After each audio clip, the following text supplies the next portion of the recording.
Yeah, yeah, Yep. yeah. Yeah, of course that's fine. So I'll answer your question Yeah, please. with one word. You. Well, thank you, Marianne. You're welcome. Thank you. I experienced that. Actually, Who like, that's not true. Two words. Your smile. hmm. Oh, I got it. Aw. You all are very sweet. I appreciate all the support. Marianne, I really do appreciate the support. I would not be having my course to Oh, this fun. yay. Yay. Yeah, yeah, yeah. I love that. That's so great. But I experienced your stand. My sister said, "What do you mean you're going to delay it?" And now, mind you, the month is here, and I've delayed it, and I've taken not many additional actions aside from finishing my slides. So I'm really appreciative of all of you being here and being game to give me feedback on what I'm up to. Yeah, Wonderful. Karen. Finishing your slides, that's a big deal.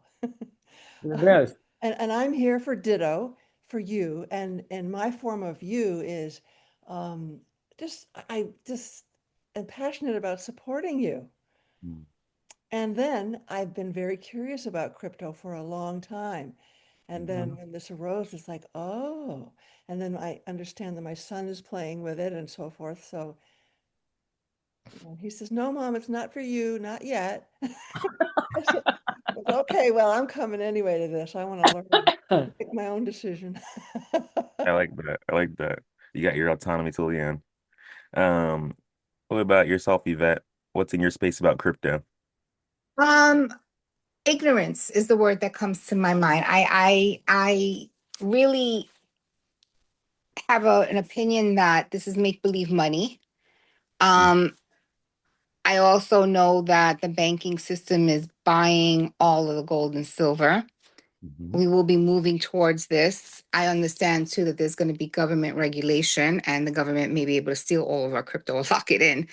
And there's a way to develop your own crypto account, which is what I'm really looking at developing. How do I open up my own crypto where I can keep my money locked up from the government, if it's Oh, possible? look at you. Look at you. A true crypto person, a libertarian in the flesh. I'm here to protect my money from the government. You're like an OG Bitcoiner. You Well, don't and I sound don't know so anything about ignorant. it. So I want to learn how to develop my own so that I can just put my money there. Hmm. Um, and, you know, really, because I don't know what you guys are reading. Tell me Hmm. if I'm wrong. Continue. That as Europe is moving towards this already, where they want it under government control, and they're Hmm. telling the people that it's for our own good. In a way, it's good, right? Because how many people start cryptos and then they lock our money and then we don't see it anymore, like in a pyramid scheme. But in the downside, in a bad economy, they can freeze our accounts and take it. And they will really monitor where our money's going and how it's being managed as well. So the idea of buying something, I'm old school, right? Cash is king and you can Hmm. negotiate with cash, but can you negotiate with crypto now? And does this money even exist? And what kind of virtual world are we living? Are we real? Like, is this an AI? Like, what? I don't understand. So, So, but I must learn. Yvette, Oh So yeah. I'm you here have now. just Yvette, you have just redefined and raised the bar for the word ignorant. Yeah, that's what I thought too. Yeah, Oh they my even have God. the right. They This just passed the is law that if ignorant? you own property Where the and if the hell am government's at a fix, they're gonna take it from your I? equity and higher taxes. Yeah, no, you sound very informed to me. Well, and I'm not. I'm just learning it. So I'm like, Oh, the more ignorant you become, right? The more you acknowledge oh your yeah, yeah, ignorance, yeah. the more you learn. Yeah, except that when you're really ignorant, you don't even know how to ask an intelligent question. And those are all really intelligent questions. Thank you. Thank Give you. yourself some credit, please. Yeah. Thank you. So I, when I, I heard you were doing this, one, I wanted to support you anyway because I thought this was a great idea. And and I first started with, okay, this is a great way to just play with crypto and learn it. But now I'm really zoned in. oh, okay. So that you know about it and that you're working with a team that knows about it has really, okay, let's support this and let's get it done and let's see what could be created or to help you create something that can benefit the world Mm. in this chaotic world that we live in. I completely got that. Just screen, I think. And this is open to a few people, right? What do you mean? I can ask other people to come in. Yeah, yeah, you're welcome to. Yeah, I'm gonna invite Lee, Mhm, um, and Nabil mhm. to see what they want to do about that, if they can come. But I know we're here already, so All Yeah, and right. that's Yeah. hi Daria. Hi. Oh my God, go on film. Let me see you. Let me give you an air hug. No, I have to dress first. Look But at me. What dress? This is crazy. I drag myself out of bed. thank you. Thank you all for being here early in the morning. I so listen, Maceo, Yeah, I'm here Daria, please. because there is a crazy man leading the United States, as far as I can tell, Mhm. and he is way too close to me in Barbados, attacking Venezuela and taking the leader out of Venezuela. Mm, So I would like to put my money somewhere that he can't get at it. mm. I got that. I got that. You want to protect yourself, as Yvette mentioned. Okay, well, I'm excited. I'm excited to give you all a lot more context. I get those concerns. I got what you were saying, Yvette, about what's happening in Europe. Regulation is exciting because it means that acceptance and in theory that the tokens will likely stabilize and be less volatile, which is exciting as people actually enter and they continue to speculate. But I'm excited to give you all more context, and I also appreciate all of the support. Um, Mom, Gabrielle, you two are welcome to speak to your experience, competence, crypto knowledge, and then we can jump in if you'd like to. Well, I'm here. Sorry. I'm here to support you. Absolutely. Um, and I'm really proud that you're doing this, that you even had this idea to move forward and that you have moved forward and that you kind of took some advice and that if you weren't feeling completely ready, or even if you were, it's always a great idea to do a run through. People do beta testing with their products all the time, and that just makes um, a better end product, right? And I have all the faith in you that this is going to end up being something amazing. And it's also an opportunity for me to have a better understanding of what in the world you're doing. So that's why I'm here. Thank you, Maceo. Yeah, Is thank that you. your mom? I just want to say, what is your name, Ray? Ray, Congratulations. You have a wonderful son. Well thank done. you. Thank you. I'm very proud of him. Yeah. So that's a testimony to you as a mom. Kudos to you. Thank you. Thank you, Yvette. Thank you, Mom. I'm not sure how to follow that up, but I am, so you've introduced me to the crypto world and I've tried to gain my own understanding, but I definitely still have some gaps. So I'm really here today to fill in those gaps, be in the conversation, and to support you, of course. So that's why I'm here today. All right. Thank you. I appreciate you being here to support me. I'm excited that we're going to fill in the gaps. I am excited to leave you all way more informed and with a lot higher level of context. I think all the questions you were speaking to, Yvette, are extraordinarily timely for someone, I agree, as Marianne said, would say that you're feeling ignorant. So, welcome to Crypto Clarity. And this is session one. So you can see my slides here. I feel very excited. I made these slides with this platform. It's called Gamma. It's like an AI slide generator after I made my little essay outline. And let's jump into it. Let's see. So before we begin, what's one thing that's gotten significantly more expensive for you in the past 3 years?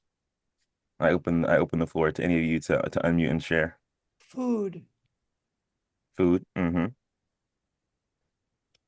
My auto insurance just doubled. Mm, Mm. Wow. I know. I was shocked. yeah, I got that.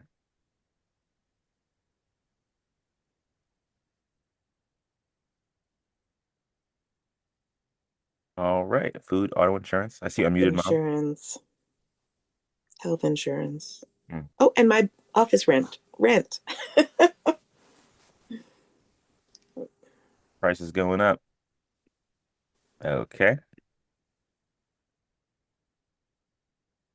It's like my computer is not with me. Well, I'm asking that question because I want to give you all some context around inflation, right? Inflation is a critical conversation when we talk about Bitcoin, we talk about cryptocurrency at large. Cryptocurrency was started to resolve challenges that exist around inflation, and give people some autonomy and some access, like you guys mentioned, or you ladies mentioned rather, right, to the opportunity to hedge against inflation and really to hedge against government intervention, right? And what our money's worth. Before we, yeah, Marianne, you're on mute. Can you just slow down a little bit? I want to make sure I don't miss anything. Yes, thank you for letting me know. You are welcome to remind me to slow down at any point in time. I had a dream last night where someone told me to slow down. There you go. Okay. All right. Thank you. Yeah, absolutely. Mm-mm. Only in this arena, Maceo, do you need to slow down. Well, I've been told it's broad scope, and I appreciate that. So I'll to tell you all a little bit about myself before we really jump into the conversation. I'm Maceo Watley, as you all know. I've been in the crypto industry, blockchain industry now for 4 years, since 2021 actually, is when I first got into blockchain. My college roommate introduced me to the space. He helped me like test run some products, and I actually ended up making like $8,000, and I never had $8,000 despite being like a working person since I was 16. And I was like, I don't know what my life holds, but it definitely holds a deeper understanding of this money thing. Because to me, Yvette, I know you mentioned it's like the magic internet money, not real. Well, on that day, it became very, very real to me. And since then, I've been committed to understanding, where is the real value around crypto, and is it something with the long-term potential? And so since then, I've had a podcast. My podcast was We Them Niggas. I was interviewing Black people in the blockchain industry, software engineers, lawyers, founders, people working in venture capital. Venture capital is like private equity, and they invest in early stage startups to get ownership and hopefully exit as things go into like being publicly owned. Over the course of the last few years. This has been my project and on team as well as many of you know, has been my game in the world. And so at my first quarter, I was looking for my podcast audio engineer. My mom watched me edit or heard my first episodes pre-editing, and said, We need to do a better job here." And I went out to find people that could support me in doing a better job. And just kept pushing, right? And by the end of my first year on team, I actually had found an angel investor. His name is C.Y. Lee. He's a Chinese American man who's been angel investing for about 20 years. And he actually, over the last 2 years, supported me with over $100,000 to travel around the world and learn about blockchain and crypto, and put out my podcast and just educate myself. And in that time, I've traveled to Thailand, to Nigeria, Ethiopia, Belgium, Denver, California, uh, Detroit, all over the country, DC. And it's really enabled me to have a global perspective on why this technology is relevant, and how it's going to impact the global economy. And I'm really excited to share that information with you. And you can see me over here on the left in Thailand at one of the major developer conferences that they have every year, which was in Bangkok 2 years ago, and was actually in Argentina, Buenos Aires this past year. Mm-mm. Wow. So yeah, you can see this AI map is like not correct because Thailand is not there. But regardless, ignore my map for the time being. You can see this has kind of been my journey, right? And so I was in Thailand 2 years ago for 5 weeks, which was fantastic. I really got to spend time surrounded by people who are they call themselves digital nomads, so people who've actually been able to make their living and make money and now travel living freely, experimenting with crypto products and startup ideas. And I was surrounded by like just brilliant people from around the globe, from Asia, from Europe, people from Russia, people from China, people from Japan, Korea, Switzerland. It was really extraordinary, and I would say that it really was my experience of really being 1 month surrounded by the brightest minds I've ever been around in my whole life. And I would say that was true until I got to Ethiopia the following year, where I got to be surrounded by people from all across Africa who were earlier in their careers for sure, but thinking a lot about, how this technology can make a difference on the continent. And for me, that was also really eye-opening to be around people who are working and thinking about emerging markets, and countries that are really at the impact of neocolonialism and colonialism, right? And with a strong legacy of extraction. So it was extraordinary to hear them think about, like you're talking about, how do I protect myself from my government? They're thinking about how do they protect themselves from their government, our government, and every other government in between. And it was really eye-opening to be around those people and hear about their experiences. And then leaving there, Ethiopia, I went to Nigeria, and I was there for 2.5 months. And if you don't know, Nigeria is actually one of the highest crypto adoption countries on the planet because they've actually experienced hyperinflation over the last 5 years. And people there have begun to use stable coins, which I'll speak about later on this call. Stable coins are tokens that are pegged to the value of the dollar. And they've begun to use those tokens to have access to the dollar in markets around the globe because it can be challenging to get access to cash. And so people now on the internet can convert their existing currency into US dollar value tokens and hedge against inflation in real time, like now, as opposed to having to go somewhere and hunt down dollars. And I'll tell you, being in Ethiopia, it was very hard to hunt down dollars.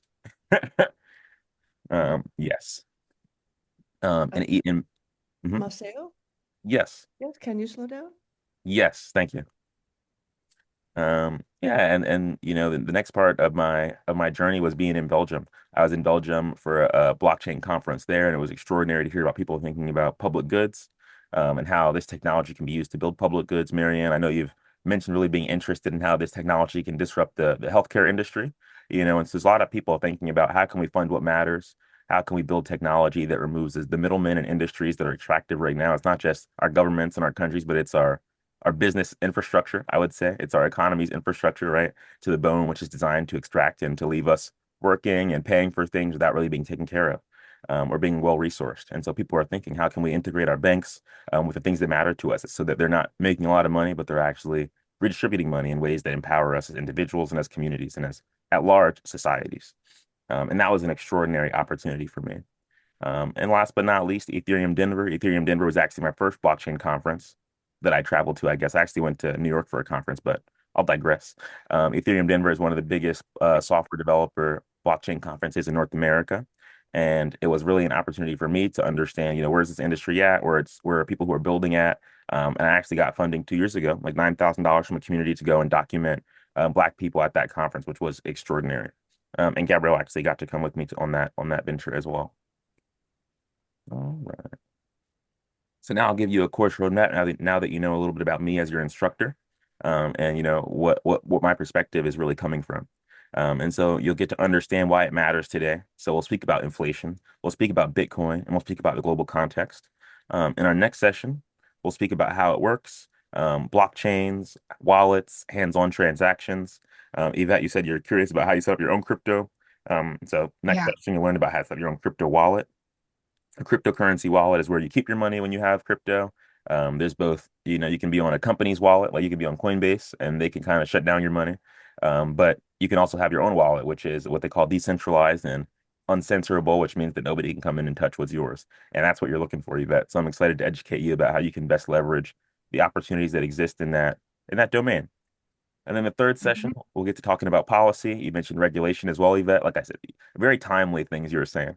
And so we'll be speaking about what governments are doing to regulate, what actions they're taking, and how that's impacting how institutions are entering the ecosystem. If you're aware, Fidelity, BlackRock, many large companies have actually entered the world of Bitcoin and been accumulating.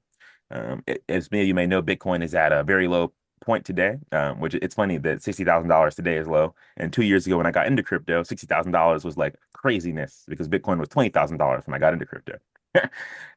And so we'll get to discuss, how people are looking at these opportunities, where the market is at, et cetera, as well as what ecosystems look like, because there's a startup ecosystem in the cryptocurrency world as well, beyond just talking about protecting ourselves from, the government and, our president, et cetera. Not yet, so your president, Daria, I got that. And really just the opportunity to understand and really have a deep grasp for why this isn't just a money conversation, but it's a technology conversation. And it's about how the internet is evolving, and not just how the money system is evolving. Mhm. And the fourth session, my commitment is that you all actually get to create some kind of project and present it. And so you get to think about, like, how would I apply? If I had a crypto-based startup, what would it look like? If I saw a problem I wanted to solve with crypto, what would it look like? And my commitment is that by session four, you're able to present, and however much time you all want to take to speak about ideas, to think about problems, to think about how it would work. And you're allowed to invite friends, family, anybody you want, to come and hear you be the competent person that you are now when it comes to this subject. So Carol, maybe you'll be educating your son by the end of this session, and he'll be here going, ah. And that's my commitment, that we give people the aha moments that I spent a long time looking for, or not knowing what questions to ask, as you said, Marianne. But I'm lucky because people have brought me the answers anyway. Yeah. So now I'm bringing them to you. All right. So session one, learning objectives. By the end of today, you'll be able to explain what inflation is and how it affects purchasing power, describe why Bitcoin was created and what problem it solves, understand the shift happening in the global financial system. Are you all with me? Mm-hmm. Excellent. Differentiate between Bitcoin as a store of value versus a medium of exchange, as well as identify the three tests of currency and where Bitcoin stands. Is Bitcoin a currency or not? So by the end of today, you'll be really clear. Booyah.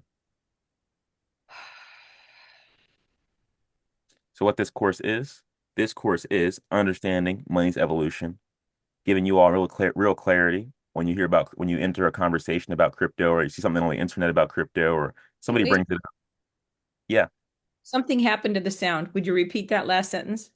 Yeah, absolutely. So what this course is a conversation about how money is evolving, how the internet is evolving. This is an opportunity for you all to have real clarity when it comes to cryptocurrency and blockchain, and like what is it and where is the world going in this domain.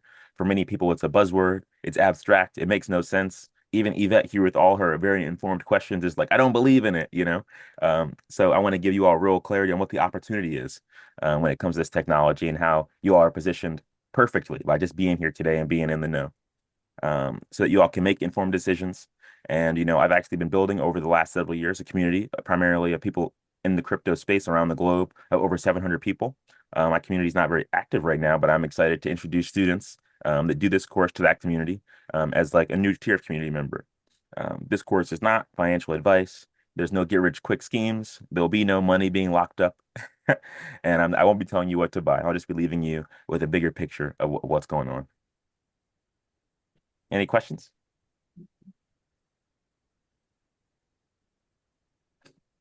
So exercise time. You all mentioned this guy's cell phone is backwards. You can tell it's AI. But I just noticed that. That's okay. So the exercise is we're going to be discussing inflation. So do you all have Amazon readily available? So I would love if you were able to pull up Amazon on your phone or on your computer and look for something you bought in 2020. Okay. Give me a minute. Mhm. Really interesting. I don't use Amazon. That's okay. Do you have well, if you have any website where you do your shopping, where you are able to see like your purchasing history, I'm looking for you to look at something that you bought in 2020 and look at how much it cost in 2020 that you paid, versus if you look right now on Amazon, how much that same thing costs. Mm. Maceo, where do we look? Is it under returns and orders? Is that, would that be it? It would be under orders. Yeah, okay.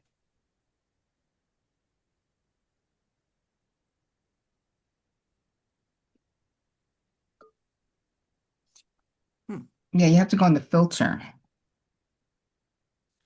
I see you texting me to slow down, Mom. I just invite you to unmute and tell me to slow down. Mm. Got it. I didn't see those messages.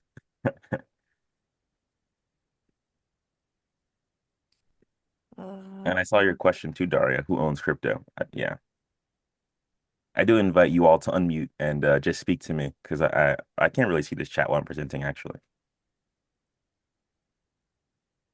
I'm curious. It's only showing me for the last 3 months. Mhm. And You have to look for filter on top. There's a button that says filter, and then you can filter through the years. filter.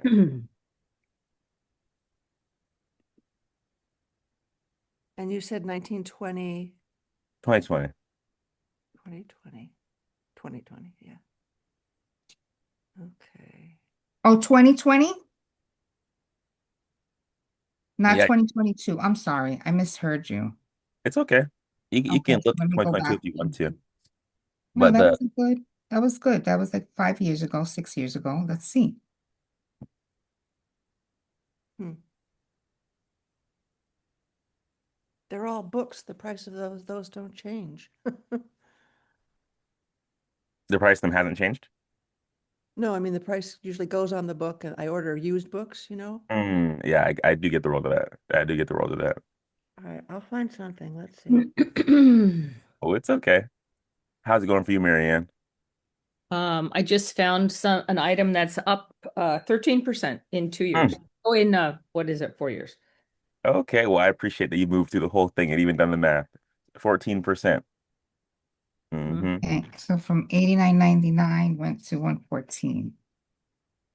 I don't even know how to do percent. How'd you do that, Marianne? Um, oh, hard to describe in words. I don't know. I'm a Uh, mathematician. I just did it. so 89.99 divided by 117 or 114. I'm sorry, 114 divided by 89.99. Um, Well, we'll Um, do both. We'll figure it out. I would divide the original, like the new price by 100 and then multiply by the old price. I'm not a mathematician, so Eh, I abandoned that. Whoa, my item went up 100%. Really? Was it a book? No, it's gaskets for my blender Mm. from 4.99 for two to 9.99 for two. hmm All right. Well, I appreciate you all participating. Is there anybody else who's still, I know you're trying to figure it out, Yvette. I yeah. What I'm noting is that I should really be clear on how to calculate this myself. Oh, wait. No, I was mistaken. That's another part that goes with gaskets. Mhm. Gaskets alone, the price is the same.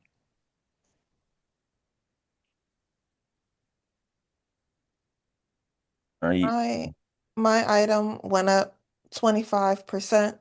I looked at this air fryer that my dad uses every single day that I bought him in 2020, and it's gone up 25%. And I asked Chat GTP how to calculate the percent increase. brilliant. Okay, I'm gonna Oh, do that because I'm brilliant. struggling.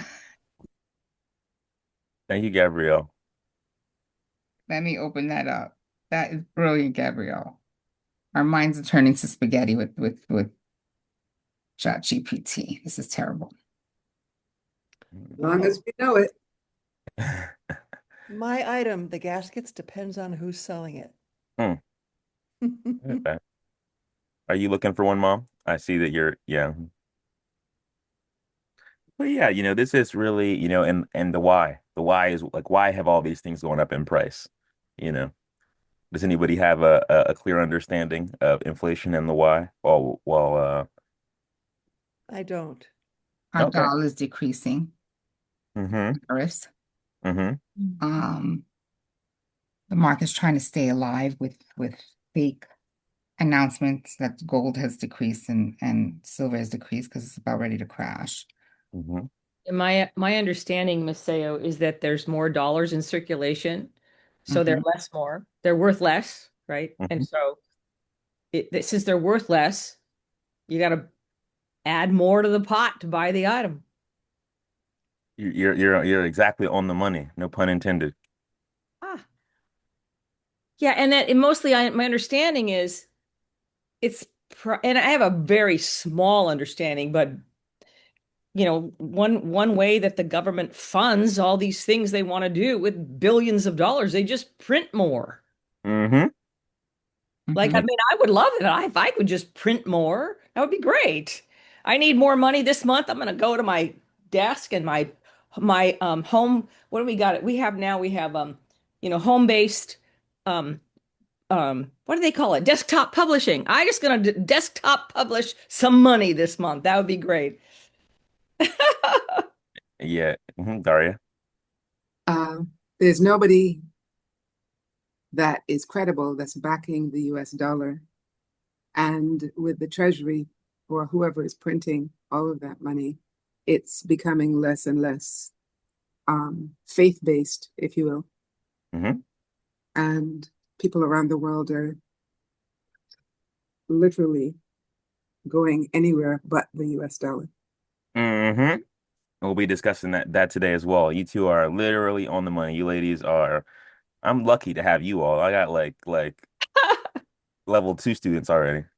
Marianne. And well, I remember um, when fiat money was introduced. It was in my lifetime when they actually said, okay, they used to have for every dollar, they had the equivalent amount of gold in a vault. So you actually knew the money was backed by something of value. And they changed what they wrote on the dollar bills. It used to be a Federal Reserve note, and that they moved it to fiat money. And let me see, when did they do that? Do you know? All right, I'm Um, just gonna ask for Yeah, time. they ended the gold standard when I graduated from high school. I remember that. Yvette, you were saying something? Yeah, I just want us to honor time because I have another meeting at 10. So Oh, I got that. So yeah. my intention is actually for each of these sessions to be about 90 minutes. Just present. And so Oh. I know it says 3 minutes here, but my intention with that is also for us to have bigger groups. And so given that we have a smaller group, I'm being a little more flexible with time. Yeah, that's all. And I got that you have somewhere to go in 25 minutes, and we can move on. I think Marianne, Daria, what you two just said was, like I said, so on point. Um, and here, let me go to the next slide. So we're clear exactly. That's exactly what inflation is. It is all about, there's more money, so it buys less over time. You said it perfectly, Marianne. And Daria, what you said exactly right, that the conviction in the dollar is actually going down. And so from 20 to 20 to 2020 to 2024, we've seen rent go up by 25%. Purchasing power from $10,000 in 2020 is $8,600 today. 30% up on groceries, 15% up on wages. We're really seeing the cost of living increase, right? Because the value of the dollar is going down. And the crazy thing to me is that minimum wage tracks none of this. Minimum wage stays the same, which means that people really are being relegated to lives that they cannot afford to live, all across the country. And the biggest concern is that's already happened, other parts of the world. People are hedging against the dollar because they can't afford to live in their local currencies. And I have a real concern that that'll be the US, if we continue on this trend. And actually, that people here in the US will be the last to know that conviction of the dollar is gone and that they're holding sand dollars and they don't even know it. And so, Daria, what you said about the world's conviction really reducing this faith-based system, people losing faith, even with Donald Trump, the faith is going down the toilet, you know. And I'm excited to share with you how these stable coins, these dollar-backed tokens, are impacting the value of the dollar as well, among a couple of other things. Mm. So I'm curious. We just spoke a little bit about the your what is it? Your purchases in the past, but I'm curious, how else have you all seen inflation impact you all personally? And I'll put uh oh, nice to see you, Daria. Good morning. Um, Marianne, are you able to put a timer on the screen? I think I can. If you could put a 4 minute timer, that would be excellent. And I'd love to hear from any of you about how inflation has impacted you, how you've seen it impact you in your lifetime. You were just speaking a little bit about the government. Yeah. You say you're in Barbados, Daria. What's inflation like there? Who's printing money in Barbados? Well, it's funny you should ask. Our money is printed in Canada, Mm, and the Barbadian dollar is pegged. I don't know if everybody knows what that is, pegged with the US dollar. So we are in Schitt's Creek right now mm, because the Caribbean generally has a pegged dollar. That is, our dollar does not fluctuate like how currency regularly fluctuates. It moves with the American dollar. So the American dollar not having its real value is detrimental to ones that are pegged to it. mm, Um, so I don't know about minimum wage. I don't know whether we have a minimum wage, but the wages of the middle classes and the upper classes and the lower classes are gapped. mm, I think they're really feeling the gaps, mm. each class. So that's how I would answer your question. Yeah, well, thank you. I'm very glad that I asked. Mm-hmm. And Maceo, one point. Yeah. If you make me co-host, I can work the timer. Oh, okay. Thank you for telling me that. You are you have been co-hosted. Thank you. I grant you magical powers. All right. Does anyone else have anything they want to add in the conversation around inflation? I think this conversation has been so robust. Daria, Marianne, Yvette, you ladies are very clear, and I'm glad that we can do this exercise and you all can really see in real time, right, how these things are impacting us and our purchasing power. All right. I'll move on to the next slide.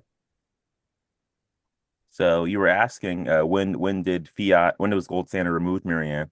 And now I'm ready to answer your question. It was 1971. In 1944, the U.S. became the world reserve currency coming out of World War II under President Bretton Woods, and it really gave us an insane amount of power and privilege as the U.S. economy because now we are the government around which the world has the most confidence, which gives us a lot of power, and so a lot of current countries around the globe begin to hold our currency, the US dollar, in order to hedge against what else is happening around the globe and make sure that their currency is actually backed by something valuable in the case that they can't get access to gold at the scale that the US has access to gold. And for most of us, this is the only system we've ever known. I heard what you said, Miriam, that you were that in your lifetime, right? You've seen us switch from the gold standard, and I have no idea what that was like as a public conversation. And I'd love to hear you share for a moment, if you're present. I know you said you were just finishing high school, but us having this world reserve currency, even to now, really has left people around the globe, like I said, holding the dollar. And with the gold standard being removed, as you mentioned, now people around the globe are being impacted as well by us printing more money because now whenever we print money, the what they hold is also being devalued and there is no standard. And so their faith is in that, we won't do them too poorly. While over time, that's absolutely not been the case. We print money to advance our interests all the time. And we just continue to let countries hold our money and take on debt from us in a way that props us up a little bit. And so Mm. 2024 actually is 80 years of dollar dominance. And now we're in 2026, which means we're at 82 years, and people around the globe are losing confidence that this is a system that really works. And they see that we've been given a privilege and power that we've taken advantage of as a nation, and people are fed up and tired of it. And so crypto is a conversation about that. It's a conversation about what people can do when they're fed up with the US dollar and the US government having a real say over how money around the globe works, because that's not fair. Mm. Mhm. Any questions? Any comments? I like how you said simply, it's not fair. Yeah, but it's not fair. You're right, it's not fair, and that makes no difference, right? Mhm. I mean, in 1971, when the conversation arose about ending, and that's 4 minutes right there, about ending the gold standard, it was the same thing then that it is now, where people in power propose something. You can hear the inauthenticity in there, but you don't know enough about what they're doing that's mischievous. You can just feel it. You know something is up. I'm a nobody. One of the little people. They're manipulating something, and you never get something for nothing. So we're at the end of that whole cycle now, paying the price for what was done in 1971. That's my view. Mm. I got that. People And are we get taking it. this, we see the same thing now, only it's even more blatant. You know, congressmen pass these bills that are like designed to produce a certain result, but the title of the bill leads you to believe they're going to do the opposite of what the bill is designed to do. Like, can we pull the wool over the public's eyes again? That's the question. That is the question. I see you unmuted, Daria. Maceo, everyone, I don't know whether you realize, but the US has such incredibly bad, to be diplomatic, No need. people don't like the US. People Yeah. don't like Americans. And it's because it stems from this decision in 1944. Mm. Not only do they bully, did they bully the Bretton Woods leaders, but they also go in and erode people's will to lead themselves, number one, to survive on their own terms, number two, and to control their minerals and their wealth. The US does this all over the world, and people hate it. Say more about that, Daria. So when the US, let's talk about our memory, or the recent history. When when the US went into Iran and started destabilizing Iran, a wealthy, beautiful, fabulous country that has so many riches, they took the leadership and replaced it with American puppets. I'm sorry, I don't know whether that translates, but people who are willing to sell out all of their wealth to the United States of America and to American business elites. They go into Iraq, they go into Yemen, they go into the South America. Oh Lord, let's not talk about South America because every country in South America has been devastated by the US. They wanted to do it with Canada, and Canada said, hell no, you're not going to get here. And then they started destabilizing Alberta and wanting to take Alberta out of Canada. Like, are you serious, my man? Then you go to Africa. You don't want to talk about African destabilization because Africa is trying its level best to stand up with 54 countries that weren't even created by Africans. Hmm. The US, the US has years to pay for. And the horrible capitalism that they have spread around the world via Christianity, they have move out, move out of the States because hell and damnation is coming. Yeah. Um, I love what you're saying, Daria, with one exception. And that is what I see as a fundamental power corrupts and power corrupts absolutely. And who has been in the leading role in the church, in government prior to 2000, I don't think there was a single corporate board of directors photo that included one woman. What I see that we're experiencing is the planet is infected with an overgrowth of testosterone. Testosterone, the whole fundamental characteristic of testosterone is competition, power, um, you know, like um, fighting. The fundamental characteristic of estrogen is gathering and collaboration. So if you were gonna wash a planet in testosterone, this is what you would get. And there's cycles in the world. I think what we're experiencing is the the end of one cycle. We haven't even seen one complete cycle. We're there now, and the question is the pendulum just going to swing right back to the other direction, or are we going to create something new? That's the question that I see.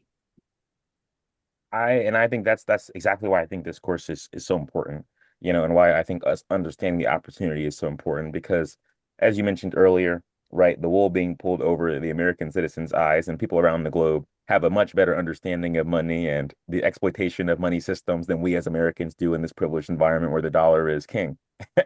You know, and it's really about people being able to understand this as an opportunity to design new kinds of systems, right? I spoke earlier, you can bank at a bank that's going to make money off of you all year for the rest of your life, or you can bank at a bank that's designed to do what your taxes are designed to do, right? Actually redistribute wealth in a way that supports our economies, our communities, and leaves us with access to healthcare, access to education, access to childcare, access to elder care, access to roads that work, access to paved roads, access to food. And I'm really someone who's really committed to seeing banks that are designed with this infrastructure that facilitate that need. And we talk about companies that are green and good for the planet and things like that. But people don't have access to the idea of businesses that actually serve us as individuals and collectives. And I'm really committed to people getting this as that opportunity because banks don't want us to see this as that opportunity. They want to see this as an opportunity for themselves to make more money by spending less money, by using cheap infrastructure that is designed to disrupt them themselves. But they don't want us to know that. They want us to be continuing to be inside of the existing tranches that they've designed and built that we are, submissive to today. Is how I'd put it. And Daria, one thing I wanted to speak to about what you said, right? Like the U.S. didn't necessarily draw all of the country lines in Africa, right? England and Europe, England and France, rather. Sorry, Europe isn't a country. Like did that primarily, and you're exactly correct, right? That No, it's not the US alone. It was the idea of Bretton Woods. It was the facility of Bretton Woods. It wasn't the US mm, that sat at the table. It was Bretton Woods that instigated it, if you will. mm. So do you wanna speak more to Bretton Woods? I have it that you have a better understanding than most people on the call. I don't know if I do, but Bretton Woods was the facility that said, we are going to control the world, and the world is going to be under a capitalist spell. Under this capitalist spell, the United States dollar is going to be the currency that everyone must use.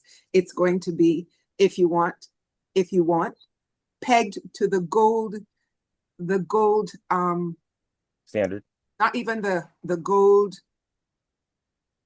It's not, it's the nugget. It's the idea of gold that the dollar is going to be akin with. So you can't ever get rid of the US dollar and you can't get rid of gold. And China said, oh, yeah, watch us.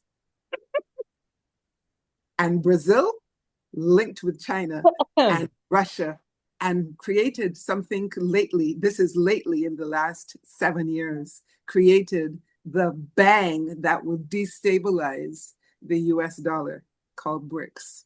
But Bretton Hmm. Woods was the piece that like literally carved up the world. Not only Africa, go right through Asia, the whole shebang.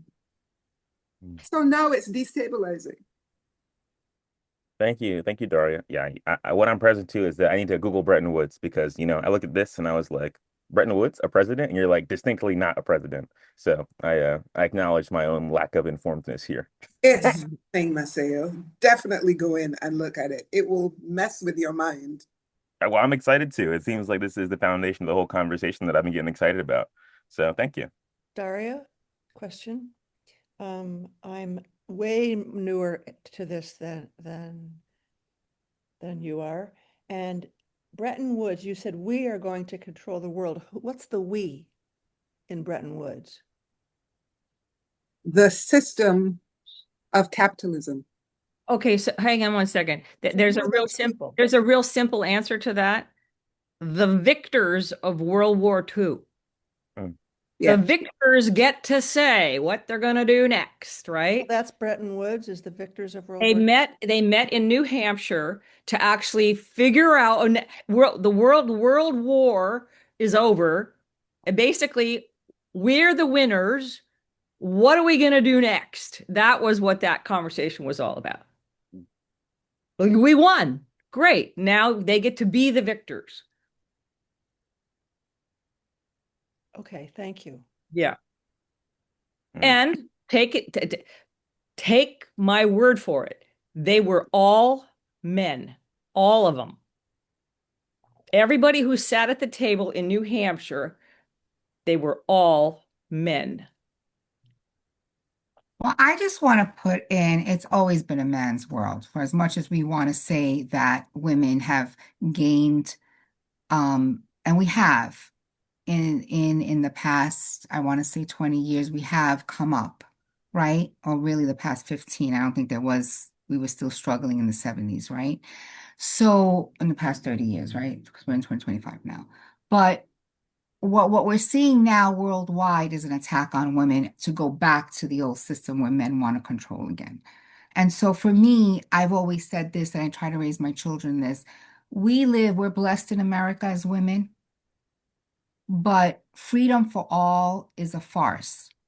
At any one moment, it can be eradicated. And so it's an illusion. And so we're witnessing that illusion possibly be degraded right now in America. Mm. They've pulled back our the laws for women. I don't know if I'm frozen. Can you guys hear me? No, we're hearing you, Yvette, Okay. but we are all landmark graduates. So Okay. the solution Right. There is a possibility. Absolutely. That can be all turned around. And that's what the movement is about. And we're moving towards that.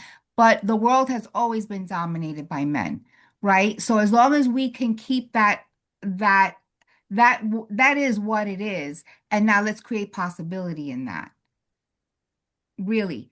Because to say that that one moment was all men, it has always been all men. Oh, absolutely. Always. And still is all men. Still Um, is all men. We make movements and we move, it's true, and we yeah. can continue to move. And there is possibility for us, and there is more awareness now, the Me Too movement and the exposure of what's going on with the sexual abuses. But but there's still much to fight because when we push back, the attacks get harder for us, right? So we have to continue to move in the possibility and spreading information and growth. So I love what you're doing with financial freedom, Maceo, but I don't want that to get twisted that just this moment was all men. It has always been all men. I hesitate to call it men. I really am more inclined to call it patriarchy Yeah, because, men are varied. Men are not the same, you're women right. are the same. Thank Patriarchy. you for that. Yes, you're right. It's a patriarchic system, Yeah. Yeah. very much so. Okay. And I appreciate you putting that, Yvette, and really wanting that to be clear. Um, and it's a white supremacist patriarchal system among many other things. And I am I am so excited about that exact conversation, right? I think, Marianne, what you went back to, right? This pendulum, we're doing the same thing again. How is power shifting? How is balance becoming available? You said power corrupts, right? And what excites me is, the opportunity for communities to be designing their own currencies, to be designing their own banking Yeah. systems, right? And for these things to be backed by local goods as opposed to the gold or the Bitcoin. It's really how can we think about, right? How can we stabilize ourselves and have more control over our local and our global economies in such a way that we're not, you know, under the foot or under the dominance of, the white men that convene somewhere that we have no idea about. And we're 13 minutes over your 4 minute mark, just so you know. Yeah, well, that was actually for 2 slides ago, but thank you. I'm Okay, clear. yeah. Sorry. And no, you're perfect. Anybody, I know you have to go. Gabriel, I know you have No, to go. actually, the meeting was canceled today, so don't worry, I'm good. Okay, awesome. Well, Gabriel, I know that you have to go, and I'm happy to share the recording if you want the recording. Um, Thank you for being here. Excellent. And thank you, Daria, for putting all that in. It's a fantastic. It's Hmm. Pleasure. It is. Here we go. Okay. Let me go back up. It doesn't you didn't listen to me, huh? My computer's going slower and faster than me at the same time somehow. And so what I want to be able to go back to is looking at Nigeria as a case study. And so in 2023, I mentioned hyperinflation there. I, I've been in Nigeria, and I don't feel like that's any part of Nigeria, to be honest. And so I'm gonna probably change that picture. But the currency in 2023 collapsed. We saw the in January the naira, it was 460 to a dollar. Right now, it's about 1,500 naira to a dollar. That's the current rate. And as you can see, and that happened 3 years, or yeah, 3 years ago, and it still persists to be at that rate. And so they lost 70% of their currency value in the year. And now people went from living in a country where they could work and afford to do things to living in a country where they're actively choosing between internet, power, and what they're going to eat, every day. And a lot of people make less than $100 a month, and so imagine that before was third, like, what is that? That's like four times what they're making. Now they're making 25% what they were making before. In a country that's only in a world that's only getting more expensive, as we already noted. And so people there are looking to hedge into the US dollar. And even the US dollar has experienced 25% inflation. And so you see they're actually living in a 100% inflation world, when we really zoom out and look at it. And it really impacts people. People are actively not eating in this part of the world. Um, and it's really left people in a place of, there's a good season, where it rains and people have opportunities, and there's seasons where there'll be nothing. and people live their lives readily aware that they have no idea when scarcity will come and when it will go. And that's like over 80% of the populace there, right? And Nigeria is one of the highest populous countries on the planet, right? And I just want to presence that. And for me, it's really been having spent now 3 months of my life in Nigeria. It's really been super eye-opening to be, as you said, people don't like Americans, to be the privileged American in this new part of the world, wondering, like what is like how do I even think about money here? How do I think about my privilege here? How do I think about how this came to be? How do I think about what it is, the privilege it really is to be an American living in the U.S., right, where the dollar is, right, the hegemonic currency of the globe. And I think Daria, what you spoke to around BRICS is exciting, and I'll be getting to that in a little bit as well. Are there any questions? I will slow down. All right. And so in 2020, there was actually the End SARS protest. And this was in Nigeria. SARS was a government, it was like a corrupt government regime that was in Nigeria, that was actively, as you mentioned, Marianne, printing money, and even actually killing people. And there was a massive protest in Lagos and in a lot of cities across Nigeria, actually, to get people to stop freezing the banks, and to really try and get these people out of office. These people had no concern for the lives of Nigerians, much like what's happening in Iran. People came out in full force. I have a friend in Nigeria that Gabrielle actually met as well, who was arrested and put in prison during that time. I have other friends who lost friends in these protests. And why this is relevant to Bitcoin is that actually they were able to raise over $400,000 to fund these protests, to feed people, so they didn't have to leave. And in response to that, the Nigerian government actually banned cryptocurrency and didn't reinstate it as legal currency until this past year, despite it being one of the highest adoption countries on the globe.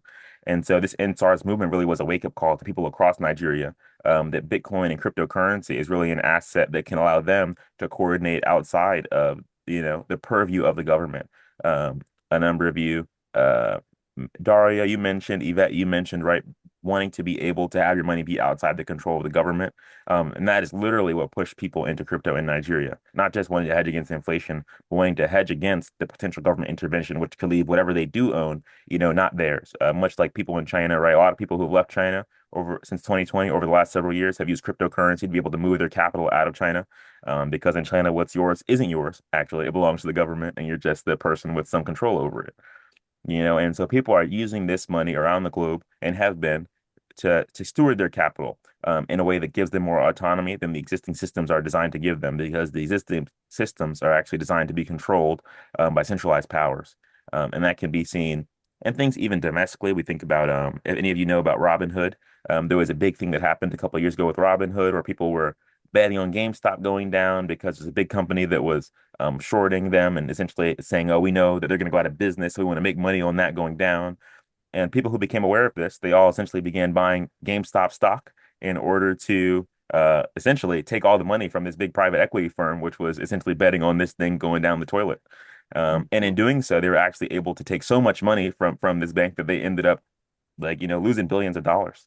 And the outcome actually was that instead of people being able to take out their money, people were using Robinhood, this, retail trader app, right, to do this. And Robinhood froze all the accounts. And so imagine people are like, "Oh, we're in the free market, we're doing our stuff, they can't control us." And it's like, "No, alarms, sorry, you can't do that right now." And so it's really showing the way in which these institutions are not, designed to serve us as individuals, as retail consumers, right, but to protect the interests, of those with whom they do business at scale. And that's not us, right? And so this technology affords us the opportunity to really get interested in what does financial infrastructure, services, applications that are really designed to protect us and to serve us, what do they look like, and how can we build them and scale them today? And Marianne, that's what I'm excited is the paradigm shift. The pendulum swing is it's all the same with a new bottom layer. The paradigm shift is actually we've designed things that serve us and that are designed to protect us. Mm-hmm.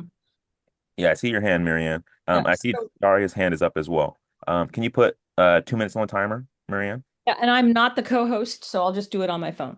You're not the co-host? No, but I can do it on my phone. Fascinating. Right. I got it.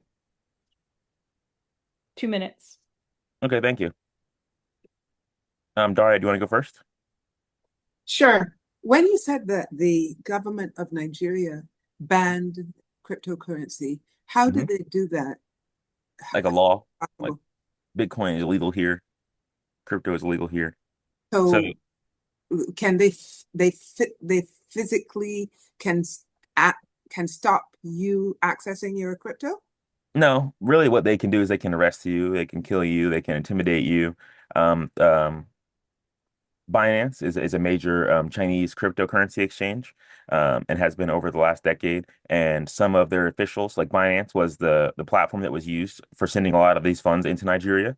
And they were demanding that Binance turn over information about whose accounts it was. And Binance refused because that would kind of put them in this ethical dilemma of, do people trust us or not? And they'd rather the trust of the globe than the dollars of Nigeria, which are, not very much, frankly.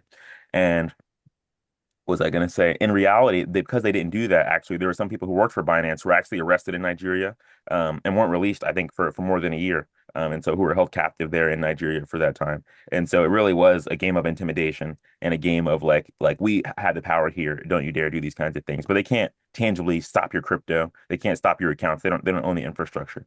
So it's more of Okay, a game of intimidation and permission. thank you. So Yep. Maceo, if you said earlier that getting your money out of the dollar and into crypto is a way of protecting it from the government, and Mhm. yet the government can step in and ban crypto and Bitcoin. So how safe is it really if you and put it in crypto? Yeah, well, I think it's more this conversation that, once you go beyond like finance it's fantastic. Right? Binance didn't turn over that information and put people, at risk, who are standing up for people. I think, that's fantastic. But Binance, if you have your money on Binance, Binance could also freeze your accounts. And so there's that concern, just like there is in the traditional world. But once you go beyond Binance into the true world of blockchain, like the open source internet, you're actually able to have your own kind of safety deposit box, which is a wallet on the internet that no one has any access to. Time. Um, Thank you, Marianne. And that opportunity essentially leaves people with the opportunity to exit, right, this system per se, whether it's in the Bitcoin, whether it's in the US dollar, whether it's in other tokens. It's just an opportunity to have your value stored outside the system.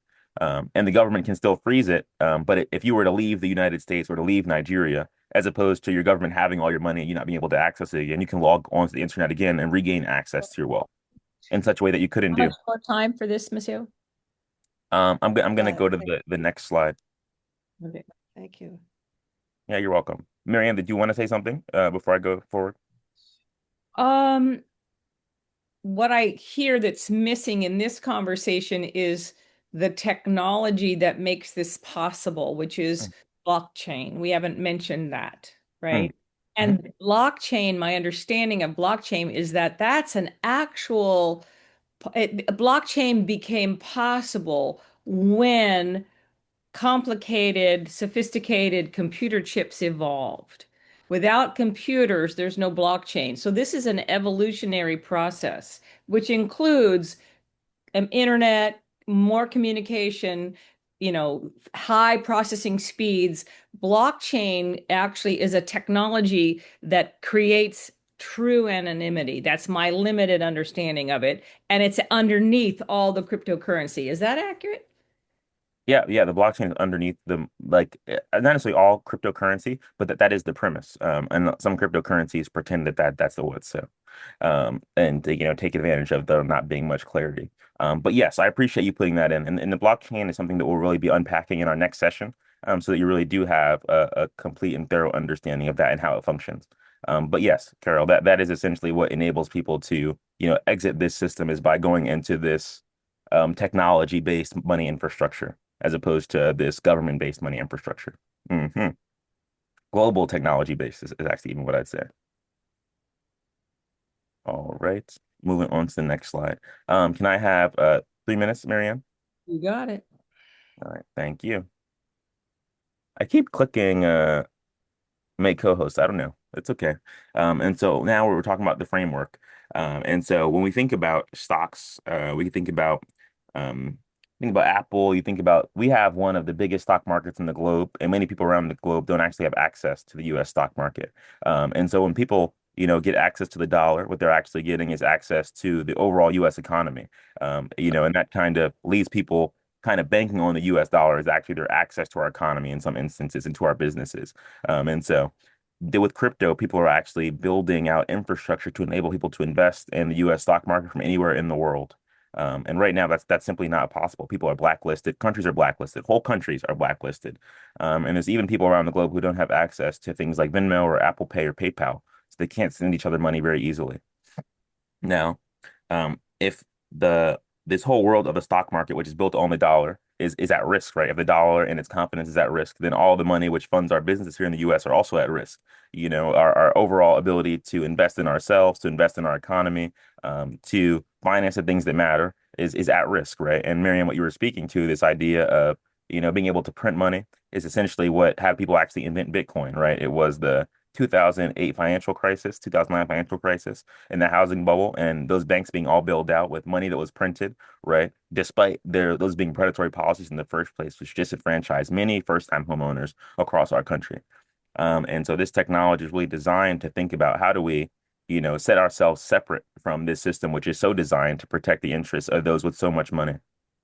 hmm And, as the dollar weakens, right, people are losing confidence in our overall economy. And I think what you said, Daria, earlier, what I was going to say when you said you wanted to, be political, I was thinking you're going to say social credibility. Yes, the US has been losing social credibility, and it's not new, but I didn't know that it went all the way back to the Bretton Woods. So I appreciate you putting that in, Daria. And now, as you look at crypto, people look at crypto as an access to essentially get exposure to the global economy. The same way when you have a dollar before, it's like, oh, the US economy is going to continue to prosper, the dollar is going to do well. And now people see crypto as the access to participating in those economies. The more businesses we have in America, the more demand there is for dollars, things like that. Now, as we see more businesses, startups, banks launching in the world of crypto, specifically on different blockchains, Ethereum is the second biggest crypto in the globe, and that I've gone to Ethereum conferences now around the globe, maybe over 6 or 7 conferences. And it's all about, how can we start to build applications on the internet the same way we have applications on our cell phone. But as opposed to being like, on the Apple Store, but just on the blockchain. And so as people build more and more applications, you can spend money through crypto on these things. And those things then demand you to spend crypto, whether it's Ethereum or another token. But the assertion is that now people who are buying Ethereum and these other tokens, which have applications built on top of them, they're called layer one blockchains. Um, is that now you're actually betting on there being more stores opening up and demand scaling over time around the globe. We're betting that countries around the globe will actually put their stock markets on these blockchains. I know I met with this guy Ugo from Nigeria, and he's actually building a layer one blockchain that's called Asset Chain. Look at me go! I'm glad I remember that. And he's looking at how can they bring Nigerian stocks onto the blockchain in such a way they can actually get access to foreign capital. Um, Thank you, Marianne. And so this is a bet on the future, not just of a country, but of the globe coming together and convening on an infrastructure, right, which is unmessable with. Those are the words that I'll use. Right. All right. Is that clear? Do you know? Oh, sorry. Is that clear? Okay. Is that clear? Questions? You're welcome to go, Daria. Yeah. Do you know whether there are any people operating in Barbados Like in the crypto space, or and what's your question exactly? in the creating layers? Oh, like creating layer one. I don't know. That's my quick fire answer is no, I have no idea. Okay. Could you find out, or can I find out? Yeah, I mean, I would say a Or- quick Google search. You could look at like what is blockchain development in Barbados look like, government like advocacy, like the layer one in Nigeria isn't being built by the government, but in my mind, right, crypto was illegal. It must be in cahoots. There's not really an opportunity for that not to be the case. So I'd be curious, right, what government policy and government adoption and institutional adoption, right, and Barbados looks like. And I'd also be curious whether or not that's driven by U.S. interests or by domestic government interests, or you said something about Canada, right? So I'd be very curious about how foreign interests and power are also kind of being used to influence, right, the final what's so. Okay, thanks. Yeah, thank you for asking. All right, I'm gonna go to the next slide. How much time? Can you put 10 minutes on the clock? You bet. Thank you, Marianne. And so, yes, the next conversation is de-dollarization. And de-dollarization is exactly what you were speaking to earlier, Daria, right? People around the globe losing confidence in this system. And not just in us as Americans, right, but in the US dollar as a place to store their money. And so even as people in countries with hyperinflation are hedging against, inflation by buying dollars. People in the US are thinking about how do I hedge against the US, right? And so there's this whole kind of game of who can we fool for the longest, right? And many people in the US have no idea there are people outside the US who are looking at how do we get away from the dollar, let alone that people in the US are doing that. And I'm curious, how much do you all know about de-dollarization? I know, Daria, you've spoken. Yeah, Carol, go ahead. Nothing. Nothing. I got that. Mom, Marianne, Yvette. Well, I know that 35 trillion in debt is unsustainable. Mm-hmm. It's we're headed for collapse. It's Mm-hmm. simply a matter of time. When will it happen? It's going on the path that we're on. It's predictable. And so how to get out of it or not be affected by it when it happens or turn the Titanic, it's a big problem. Mm. It is a massive problem. And it actually ties directly into this conversation for stable coins and how stable coins are being used to actually maintain and push further dollar dominance in the globe and hedge against this concern for de-dollarization, right? But I think sanctions, is anyone here clear on sanctions? Just substitute the word Trump. I got that. No, the sanctions have been used to disallow pe countries like Cuba Mhm. to operate economies to benefit their countries, the people in their countries. So Yeah, dis imports and exports. exactly, exactly. And so, like, what sanctions facilitate essentially is the U.S. banning the importing or exporting of U.S. goods to these countries. And so it means they have to rely on alternative places to get access to goods, which likely impacts what they have to pay for those goods and whether or not they actually have access to the infrastructure to do those things is up in the air, because oftentimes, like, people are depending, right, on U.S. goods for many things, or Chinese goods, depending on where you are in the world. But sanctions are used to actually elevate the cost of goods domestically and really disrupt business opportunities in these countries in a way that's designed to destabilize their economies. And this is the US, using our power to disenfranchise and to intimidate other countries and rising economies, like developing countries around the globe, don't want to be in the position to have to deal with the US as a bully when it comes to money. Oh, thank you. I was going to say, isn't there a parallel to bullies in a classroom are the same as sanctions to governments? Hmm. Isn't it basically the same thing? Governments or powers use sanctions like the big kid is a bully. Hmm. I mean, isn't it basically the same? Yeah, yeah, it's about asserting dominance. That's all it is. Yeah. It's about power corrupts and absolute power corrupts absolutely. And bullying other countries not to deal with those countries, making sure no one interacts with them. You know Hmm. I know you're making a recording, so maybe if you don't want these diversions, just feel free to say so. No, it's okay. I learned too. I Okay. enjoy the So discursive space. what and I know I have a very unusual point of view. I used to make myself wrong for that, and now I don't. Um, so what I see is that human beings resort to bullying when they don't have the patience to figure out how to be enrolling, right?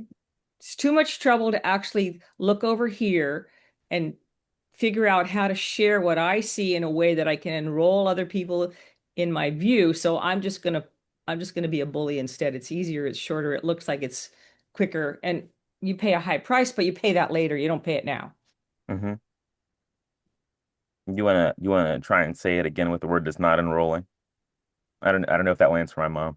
Oh, well, if I have a if I have an idea, Hmm. share it in a way that I'm Person. effective in having my communication, land with the person I'm speaking to. If they go, "Oh, I get it. I see what you see. Yes, I got it now."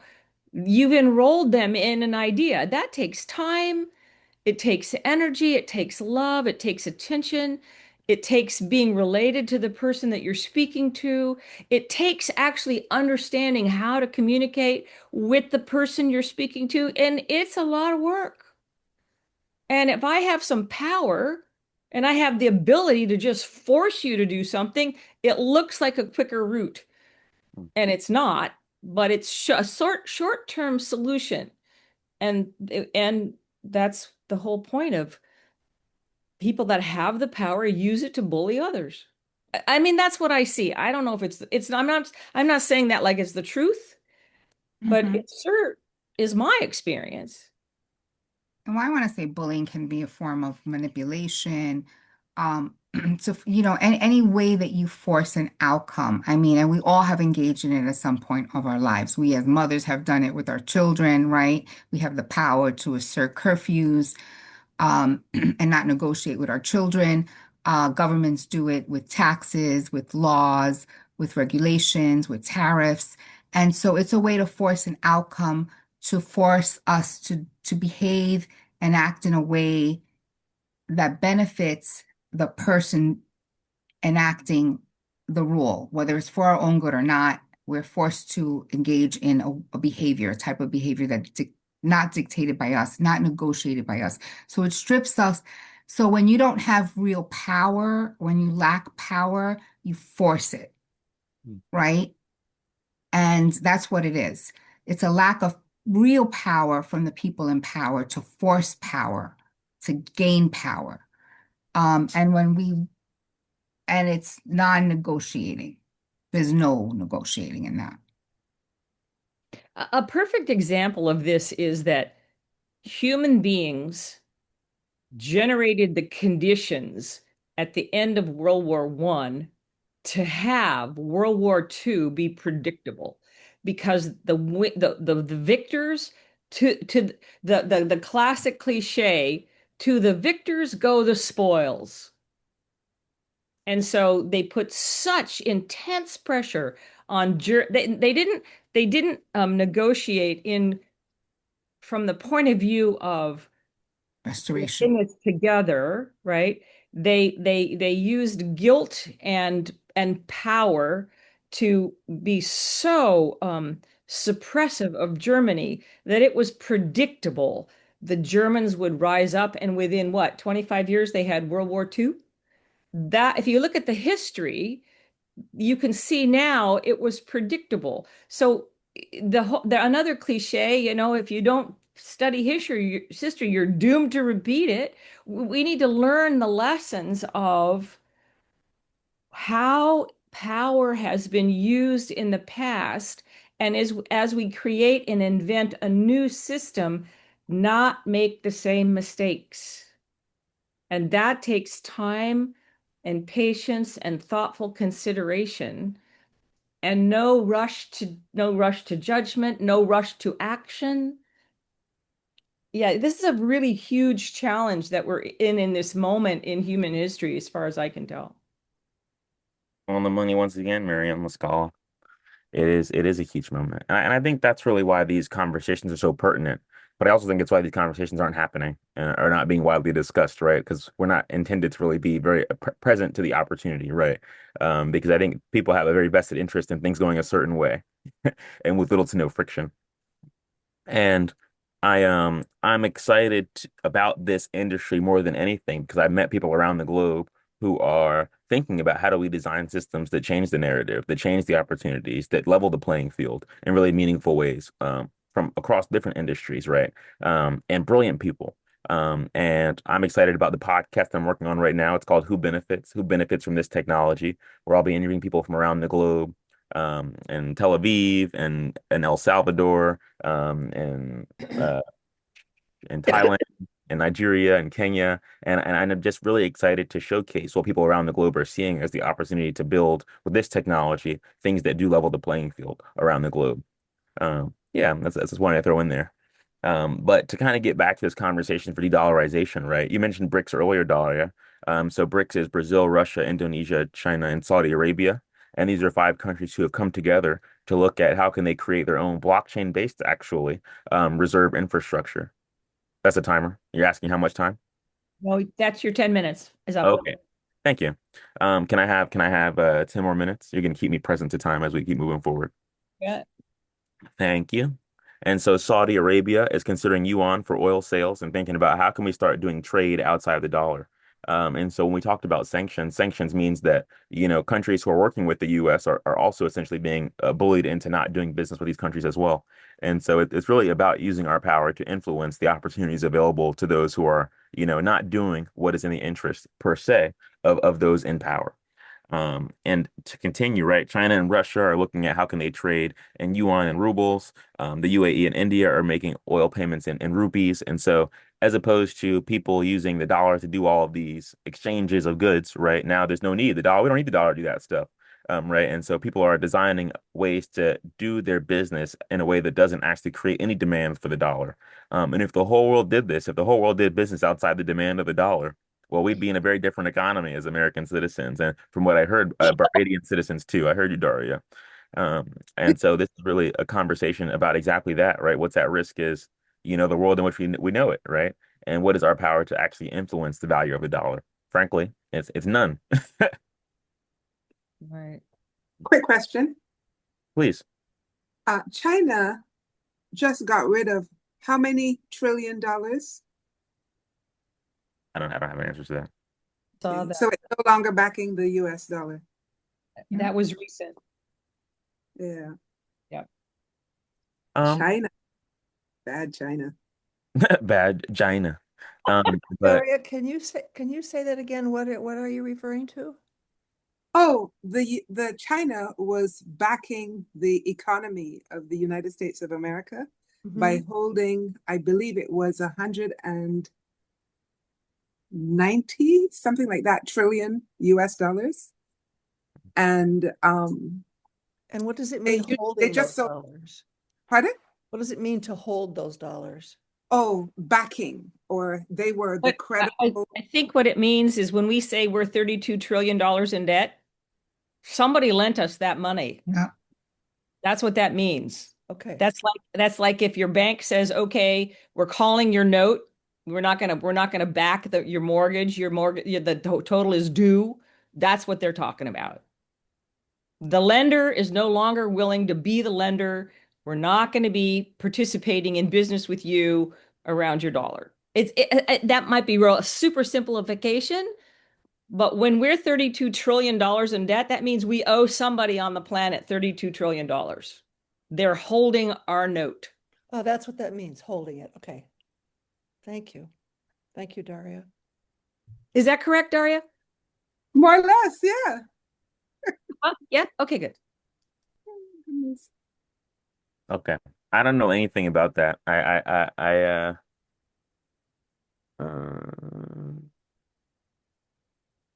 And one of the reasons for countries to hold to lend money to the US is because the dollar is strong.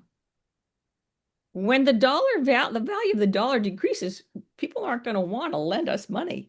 And if you were 32, well, if I was $32,000 in debt and my lender called my note, I would be in deep doo-doo, Mm-hmm. right? And so inside, I sorry, I started reading about this thing that you brought up, Dara, 'cause I don't know much about it. Um, but from what I understand is that as opposed to them holding the dollar and using it as their like infrastructure for payments, now it occurs to me that if the U.S. did want to pay back their debts, they wouldn't be paying necessarily in dollars. That's kind of the kind of implications that I'm seeing. And I need to do more research. That's what I have to say. But I really want you all to stop and take a moment to consider, right? If countries don't need as many dollars, what happens here in the US? Where will we find ourselves? A third world country. And that's time, Maceo. Yeah, Yeah. this is an important question. You got Where your does that leave us? We will be a third world country. We will be in debt to other people. The government will seize our assets to pay. And they're looking at doing it now. The laws have been changed with regards to property management on how to take property from you. They're looking at if the government were to be at a crisis where they have to pay, you're looking at your banking accounts being held and taken. All your money in the bank's going to be stripped. They have that power. So they have that power. Hmm. So You have to look at the way that the government is creating. If anyway, that's a side note. Let's stick to this. Thank you, Yvette. But you're absolutely right. Like that's the concern. The concern is that our government turns on us and we find ourselves in a society where we can't afford to take care of ourselves, our families, people that we care about. And that we don't know until it's too late and we can't do anything about it. Besides be flightless birds here domestically, looking at each other, wondering what are we going to do? I mean, take a good look at Russia. Take a good look at communist countries. That's what we're looking at. That's absolutely the case. And so the question has shifted, right? And so now we're in this US policy response. So in 2024, Bitcoin ETFs were approved. Like I said, in 2024, Bitcoin was hovering around $20,000. We have not seen $20,000 Bitcoin in a couple of years now. And the ETFs essentially mean that the traditional stock market, exchange traded funds is what ETF stands for. And so what that means is that whether it's Bitcoin mining or other blockchain-based infrastructure, which contributes right to Bitcoin's value creation, you can buy a Bitcoin ETF and have exposure really to the upside of Bitcoin going up through the traditional stock market. So people who don't believe in, all this fancy money stuff can still have exposure to the stock market they do trust. Sorry, I'll slow down. People can still have exposure to Bitcoin through the stock market they do trust, without necessarily having to put themselves at risk on the blockchain, if that's what interests them. And in 2024, we also saw Ethereum ETFs approved, which meant that people could do the same thing with Ethereum. And this was the first time that people were actually able to get exposure to these blockchain-based, like, value or assets. That's where I'll use assets, through traditional opportunities here in the US. And we've seen massive inflows. We've seen institutional inflows into Bitcoin, into Ethereum as well. Fidelity said that Ethereum was a reserve asset last year.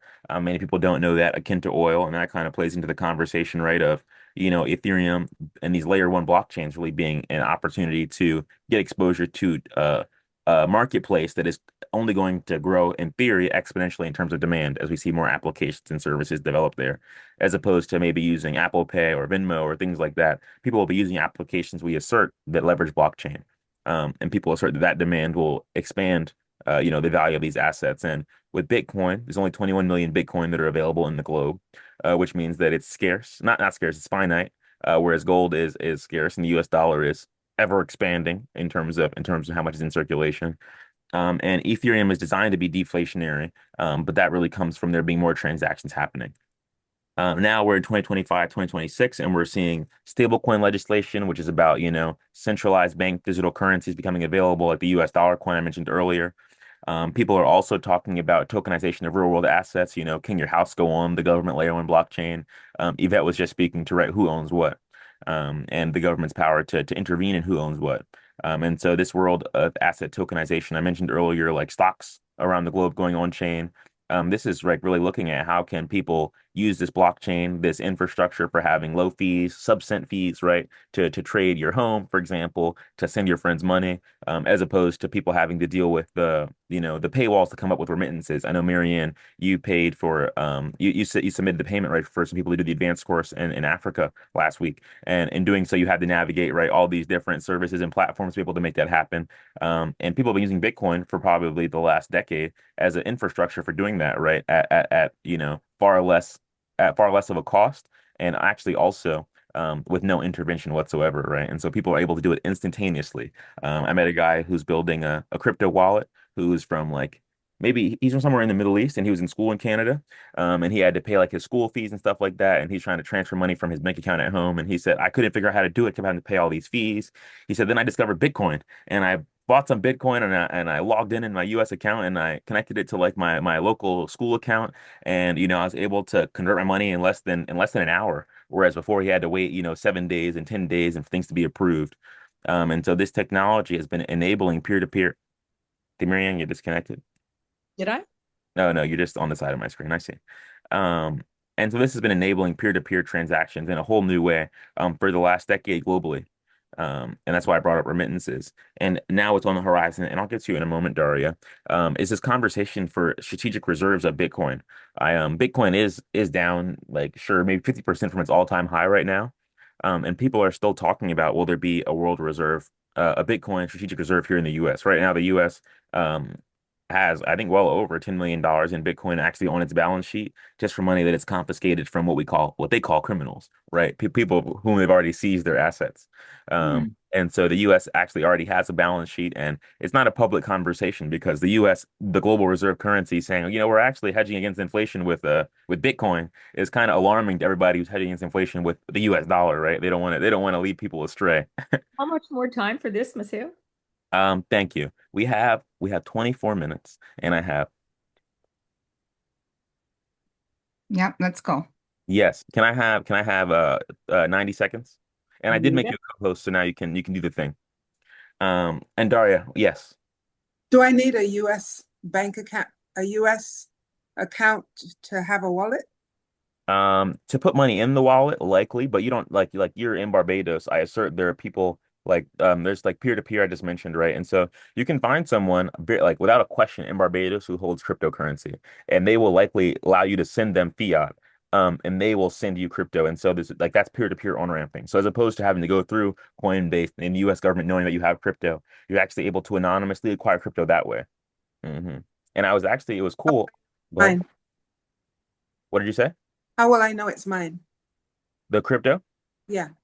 Well, you'd set up a wallet, right? On your phone, you can set up a independent wallet from the government, from the banks, from all these things, right? And then when you give them the money, they would send the money to that wallet, right? And so you're the only person who can access, control, or transact inside that wallet. And so Which bank? excuse me, Which banks? what do you mean, which banks? Oh, Okay. Okay. So which banks will allow me to set up a wallet? Okay, yeah. So a wallet is not at all, it's not a bank. It's like a safety deposit box on the blockchain. And these applications you can download on your phone just enable you to open one up. And the way that those are secured is they give you like a 12-word seed phrase and they say, don't lose this seed phrase because this is your only way into your safety deposit box because no one else has access to it. And so you set up your own um, internet safety deposit box, and you're the only one who can protect your money, who can transact with your money. And now that you have it set up, you could say, okay, Marianne, I heard you're the biggest P2P trader in my part of Barbados, and I got $100, and I would love $100 of US stable coins, or maybe a Bitcoin or Ethereum. If Bitcoin's down, maybe you want to buy some Bitcoin in the dip. But it's really just like that's how it works. And that's Okay. learning how to do it, right? yeah, let's just stick to what this program is, and then we'll learn how to do that That's stuff, time. right? Maceo, that's time. Yeah, thank you. But did I answer your question, Daria? Yes. I'm glad. And I Carol? think I think you did. Okay. We're gonna all learn We're all together. going to all learn together. Yeah, because we're All all right. interested in being Yeah. independent. Carol? Maybe this comes later, but hmm I'll put it out there now. hmm How do I change my dollars into Bitcoin if nobody wants dollars? Mm. Well, people likely will just like have it be like they'll make some money off of you buying their Bitcoin. So maybe as opposed to the market value of Bitcoin being say $60,000, as opposed to $60,000 like for per Bitcoin, maybe they'll give you like charge you at $65,000, right? And so then they actually make margin on those transactions. So, Uh, Maceo, there's always an exchange rate. You know what that is before you go in, right? yeah, yeah, and I'm just saying that right, these people are just determining what their exchange rate will be. So they create their own incentives, right? So So they it's can. worthwhile to turn it into crypto as soon as possible, rather than later when the dollar's worth even less. And right, and so that's what I think is really a lot of people see, oh, I'm betting on Bitcoin getting bigger, but when Bitcoin is denominated in dollars, you can actually be betting on the dollar being worth less, and therefore you need more dollars, right? Like anything else to get this good as we've seen inflation happen. And so many would say yes, but it's really up to you to kind of make that choice for yourself. But now I'm going to go on to the next slide. How much time? Can I have stable coins in the twist? Okay, can I have 60 seconds for this slide? And Sure. I was talking about stablecoins, right? These are the US backed tokens, US dollar like peg tokens. Dara, you mentioned your token is pegged to the dollar, right? And so that just means that these digital currencies are always going to be worth the value of a dollar. And the way that the US has navigated this is last year we actually had the Clarity Act passed, and the Clarity Act made it such that any company which wants to be creating these dollar pegged stablecoins actually has to buy US treasuries. And so now Tether is one of the largest holders of US Treasury debts in the globe. And so we're actually propping up demand for our debt through these companies, which are out to make money off of people wanting access to the dollar. And these tokens obviously further establish dollar dominance. But they also, at the same time, are being used right now, as I mentioned, by the government to prop us up. And so, as people around the globe are buying dollars, the U.S. is being able to leverage this new debt to then be able to go and do things like potentially buy cryptocurrency, right? Or think about how they want to play their next stage of the game. Time. Thank you. And so in the end, the crypto supports demand for US debt, leaving like this debt that we're talking about, right? The US is using crypto as a chess piece, right, to be able to further negotiate our positioning in the global economy. All right, next. How much time? Can I have 90 seconds for the next slide? Mhm. I'm trying to click.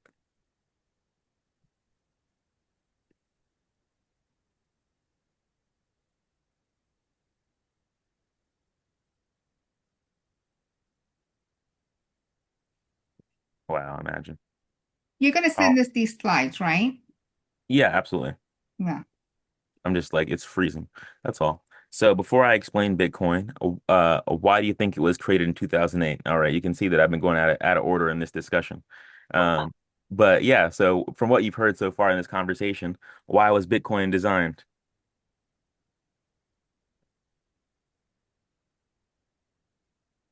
Any takers?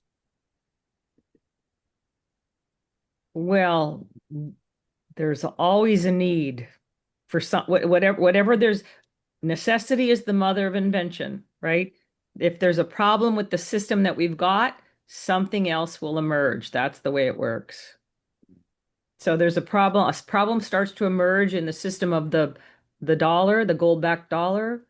Something else is going to show up predictably. We don't necessarily know what it is in the moment, but looking back, we can say, yeah, that was the answer to that question. Mm-hmm. Exactly. Very, very well said, Maria. You said like this gold-backed conversation, right? And we've already obviously spoken to that we're no longer a gold-backed currency. It's military-backed, many people say, or like right, faith in the U.S. military. And so this was established, right, to give people the opportunity to look at, right, what would it be like if we had a currency that was separate completely from the government? Some people speculate it started by the CIA because it started anonymously by a person named Satoshi Nakamoto. And who is Satoshi Nakamoto, right? It's just a pseudonym. But in 2008, the white paper was published during the financial crisis. Who published it? It's an anonymous individual that goes by Satoshi Nakamoto published the white paper. And this is just like an outline explaining the thesis of this technology theoretically. And in Okay. 2009, go, you All there? right. I'm just gonna ask you when you have time, send us that link to whatever this person's name is. I can't even spell it. Okay. Yeah, I would like to read that. It's at the Okay. bottom of the slide, It Yvette. is. Oh, amazing. You rock. All Thank right. you. Yeah. And so 2009, the Genesis block was published. And in that block, in the transaction, written in this encrypted text, it says Chancellor on the brink of second bailout, right? And so it's speaking to this thing where the government, our financial system is actually paying to salvage, right? Companies who have been exploitative and failed in their undertaking of taking advantage of the American people. And so, fast forward to 2024, ETFs are approved. We've seen Bitcoin go from less than a cent, to over $60,000. And people are like, whoa, this is a real deal thing. And some people's whole lives have been changed generationally. So, right. And people are getting excited. We're seeing cycles where people are like, oh, how do I get more into this? And now we're seeing governments talk about it as a way to hedge against inflation and write bricks, right? An opportunity to get outside of the existing hegemonic power of money. And in 2025, we've seen Bitcoin now peak above $100,000. It actually hit $100,000 when I was in Thailand. I was at a crypto community event and we smoked weed and we cheered as we watched it go above 100K. And it was very exciting. People were very excited. And now it's peaked at $126,000 and now we're down to 60K, right? But the conversation is that, whether or not price is going up or down, right? What most people don't get is this context, right? For that this is designed to disrupt the hegemonic financial system that today takes advantage of people around the globe who are privy to that there is inflation, but not privy to how inflation disenfranchises them and their peers every day, That's domestically, abroad, globally. You were saying something, Marianne? time. Thank you. Next slide. Any questions or comments before I move on? Any questions, really? This Excellent. is this coincided with Barack Obama paying out the debts of the finance. Oh my golly gosh. Imagine, yeah, our scapegoat, our lovely scapegoat. All right. And can you Wow. can you I don't understand what you're saying. Well, what I hear Daria saying is that, right, this 2008 financial crisis happens as Barack Obama, right, our first black president, is stepping into office. In much the same way, I would say we see Donald Trump blaming Joe Biden for inflation, right, that occurred after we gave out, billions of dollars in the wake of the pandemic, in the wake of Ukraine. It's like, oh wow, look at how our economy is in turmoil, and the after effect of decisions that have been made by this, what is it called? So what does that have to do with Obama? Like what's the connection? She's just speaking to him being the person in power as this thing played out. That's kind of what I understood. Like he is the face of this problem, right? In the same way that we might say Joe Biden is the face of the problem of inflation that followed, right? Us being given money, during the pandemic, or money being That's sent not abroad. true. He's not the face of right. Are you trying to say that that's a lie? I don't understand what Yeah, the that it's like context. framing, that it's narrative, that it's intentional, right? That there are people intentionally like framing, like even now, right, as the U.S. government is creating policies around crypto, the policies they're creating might not go into effect for 8 to 10 years, right? But they're writing the rules today, and when those rules go into effect, there will be real consequences. And the face of those problems will not be likely the face of the people who wrote those policies, right? And that's why they do those things intentionally, in order to frame, the narrative in a way that implicates those who are in power at that time when those people might actually be working very hard to try and hedge against these problems, which are written in, into the future already. Yeah. And so what problems does Bitcoin solve? Who will be game to read this slide for us? I'll read it. Go ahead, Marianne. What problem does Bitcoin solve? How much time? You can take 2 minutes. All right. Um, Store of value. Outside government control. No central bank can print more. Decentralized. No single point of control run by thousands of computers. Hedge against inflation. Fixed supply. 21 million maximum. Scarcity is built into the code. Permissionless. Can't be stopped or frozen. No bank approval needed. So that's part of the anonymity that we were talking about. Is that right, Maceo?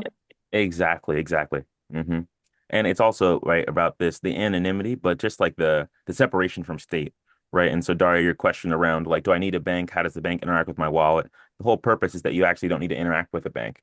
And historically, people would be going like online and to like these illegal websites. That's kind of what they're called, right? To go and buy their Bitcoin. And today, right, you can go on Coinbase, you can go on like Charles Schwab, I think is what it's called, right? And you can get access to your Bitcoin in a whole new way. And so really at a turning point where the whole world essentially has access to this technology in a way before where that wasn't so. And as such, we're seeing that thing FLY. So I have a question Yeah. about if this is designed to operate outside the current model and the current structure of those in powers get to make the rules, those in power get to print the money, they get to make policy, right? That's what this is for. Mhm. Why are governments buying in?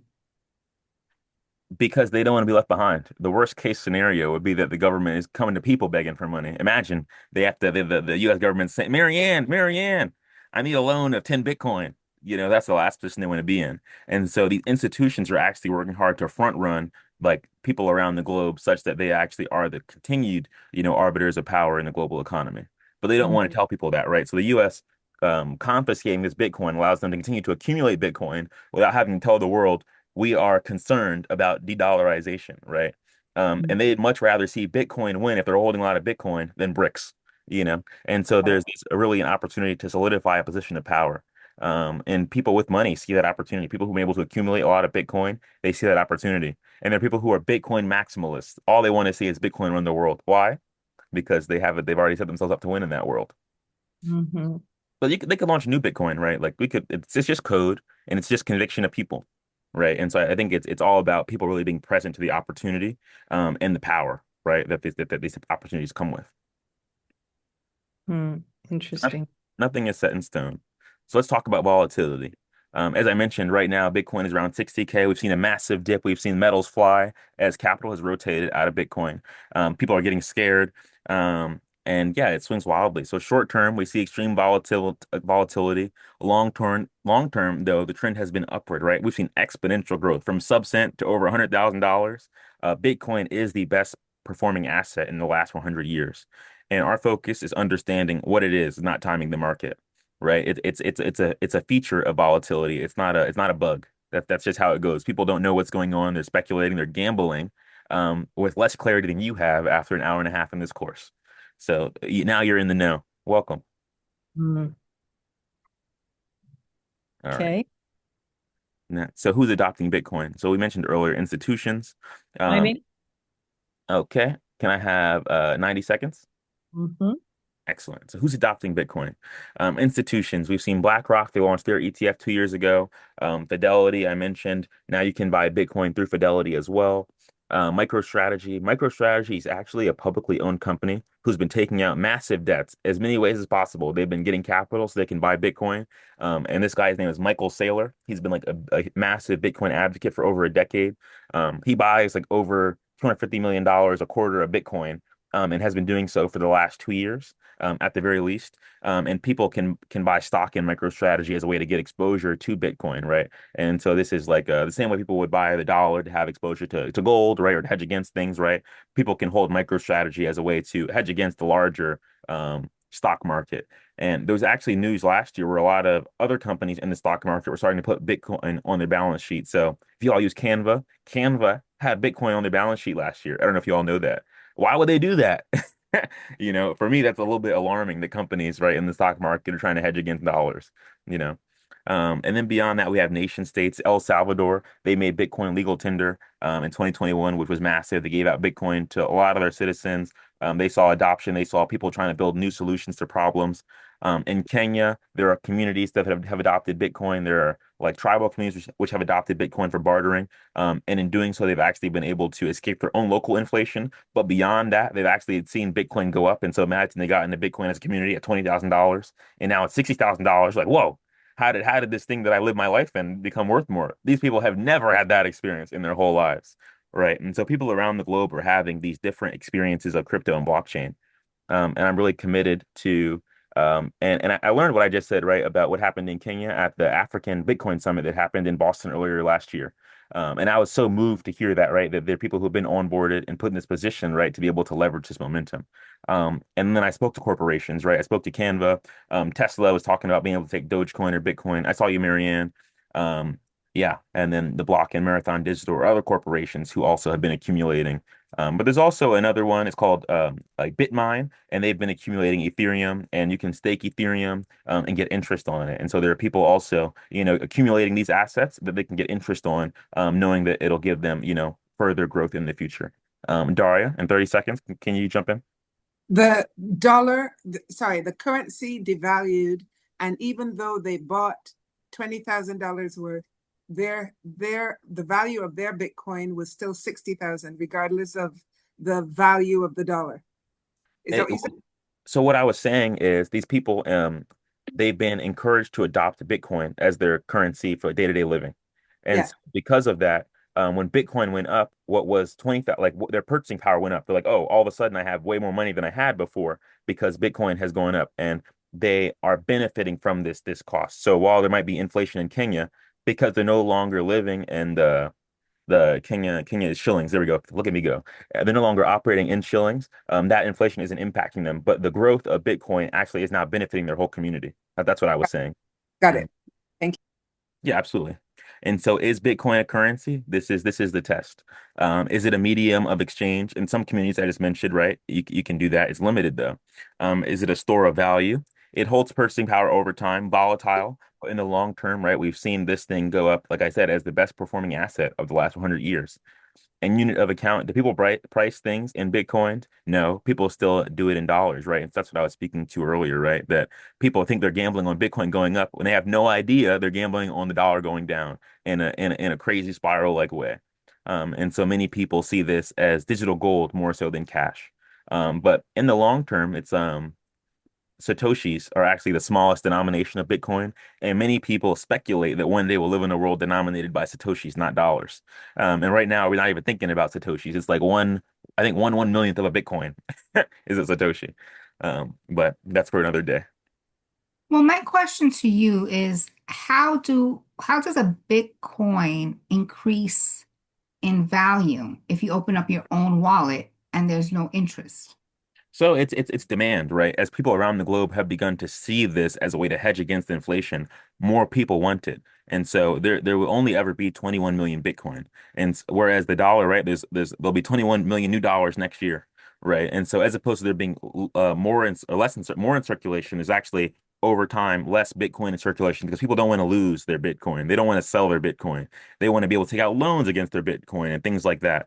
And so the value is going up as more people think this is where I should park my capital, like it's the US dollar or a gold brick, because no matter where the world goes, this is what value looks like. Does that make sense to you? That? In a way, but if the dollar goes down, Mm-hmm. even worldwide, which is what we're looking at, Mm-hmm. then still, if I have X amount of dollars, it's still going to be worth whatever the value is. Yeah, but that's what I'm saying. So, right, while we look at Bitcoin and it's denominated in dollars, right? The value of Bitcoin today is $60,000. And it could be that there's not been any additional demand for dollars or for Bitcoin, but actually that we've seen inflation in the dollar, right? And so, okay, Bitcoin is down to 60K. We can say, oh, well, did people buy and sell Bitcoin, or did the US dollar just experience a whole lot of inflation? Right. And so the reason that Bitcoin goes up in value is between those two things. But in the long term, people are asserting that as we see more and more inflation, people will flee the dollar into Bitcoin. And that has been what's been happening. People have been fleeing their domestic currencies and accumulating Bitcoin, speculating that it will grow into being the global reserve asset, replacing the dollar. And people assert that's why the US isn't selling Bitcoin when they confiscate it, because if that does happen, they don't want to be left holding nothing but dollars. And if Does it that make doesn't, and if it and, does, and, It and will. if And if it doesn't, the question is what will replace the dollar, right? Because people don't like the dollar. People don't like the idea that the big US bully is in charge of my finances. and if it doesn't, what happens to all my money that's in Bitcoin? Well, that's a gamble, right? And so many people hold dollars and hold Bitcoin, right? Because they're hedging against two different concerns, right? One is the US could collapse and my money's not worth anything, right? So I should hold some Bitcoin just in case to protect myself. And so people hold dollars, right? Because Bitcoin goes to zero, well, I still have to live my life, right? Cash is still king. But it's about speculating on what futures are possible and what risks do I want to, hedge against, essentially, right? hmm and so we spoke earlier about the wallet briefly. Yeah, I appreciate that we already covered this, right? It's like a safety deposit box on the internet. The blockchain is the bank vault. Your seed phrase, those 12 words are your access, the only way to get access.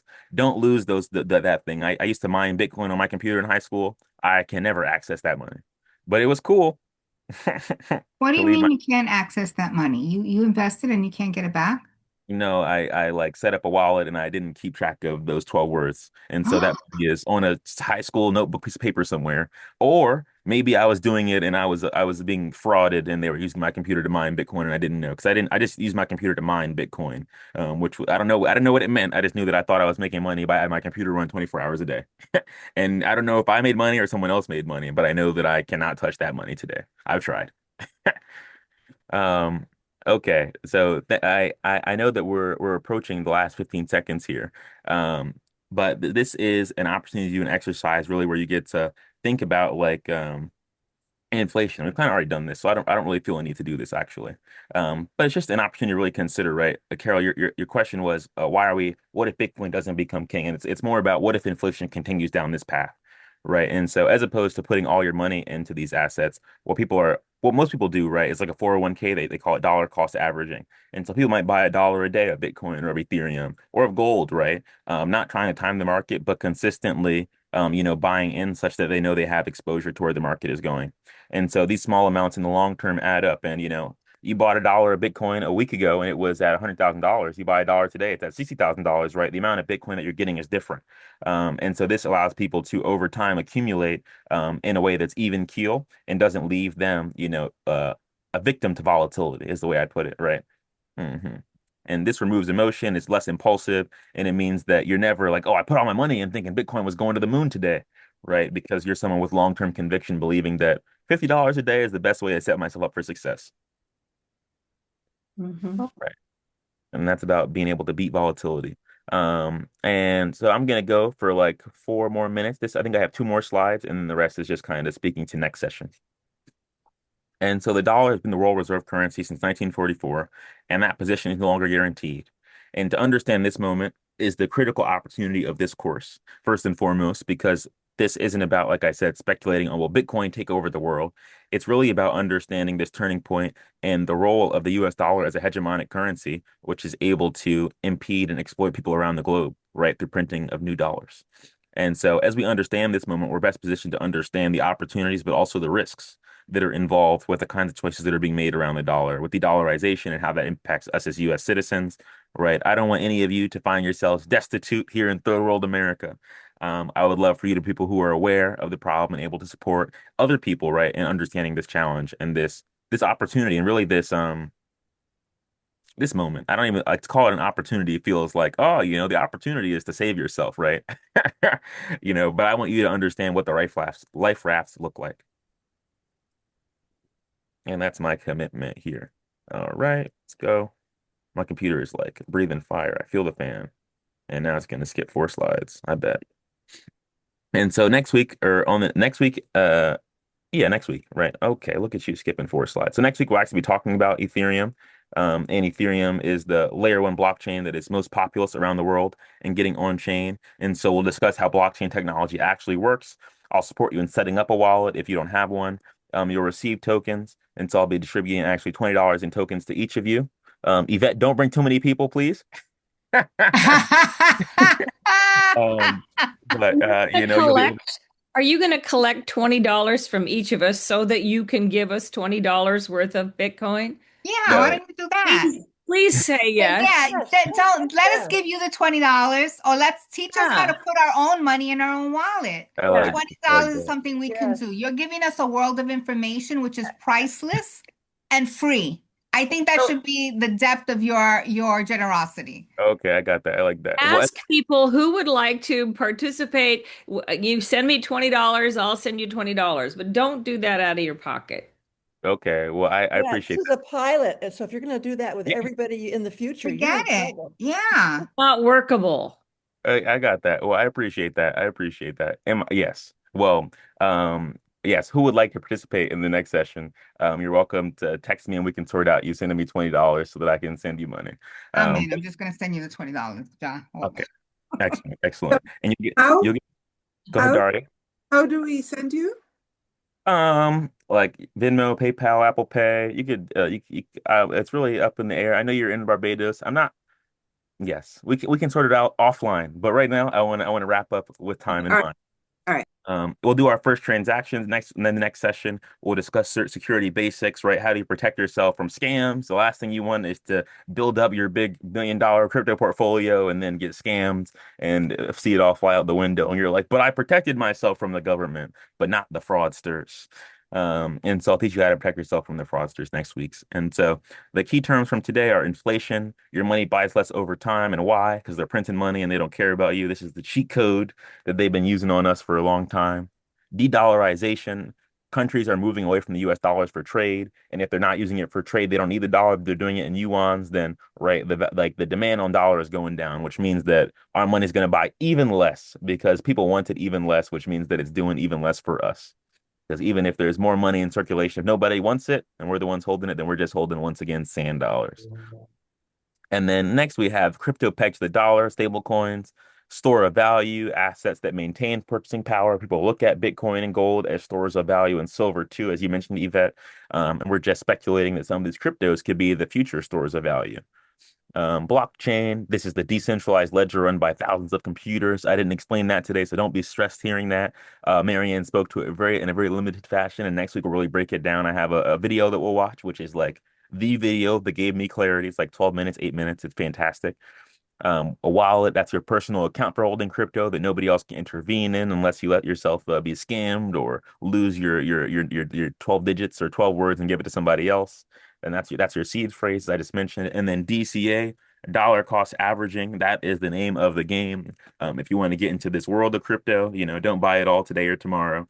But think about what's comfortable for you. And that's not advice. That is what people practically do to get themselves exposure and hedge against the volatility. Okay. Uh-huh. I'm like not super happy with how this. Oh, wow. Okay. I'm learning how to use my computer to interact with this better. And so before the next session, I would love if you all would take time to actually set up a Coinbase account if you don't have one. And I'll send out the slides and send it out as an assignment with a document. But yeah, set up a Coinbase account, see how it works. Download Coinbase Wallet. This is a self-custody wallet. So I mentioned that a wallet is, that's your safety deposit box. So Coinbase is your bank account. Coinbase Wallet is your internet safety deposit box, right, where your money is self-sovereign. Wait a Um, minute. This is my homework, but how do I do that? well, I invite you to get curious. So the Coinbase Wallet is an app on your cell phone, and Coinbase is a website on the internet. So I invite Okay. you to muddy the water and figure it out, and call me or text me if you need support. I'm right here. Okay. So right here, drop questions. It says Discord, but you can ignore Discord for the time being. But text me, call me if you need help. And my estimation, if you spend more than 10 minutes and you feel confused, text me immediately and do not resume until we speak so that you don't find yourself getting frustrated. All right. But you're gonna send the slide, right? Yes. Okay, great. Great. All right. Excellent. And lastly, okay, this is the same slide twice, imagine. And so in one sentence before you leave, I'd love to hear what is inflation? Put it put it in the chat.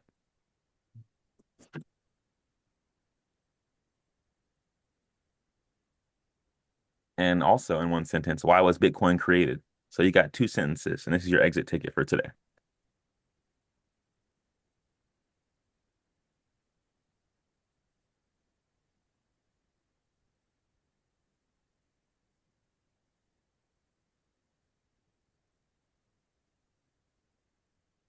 You want me to write that in the chat? Oh my God. In one sentence, what is inflation?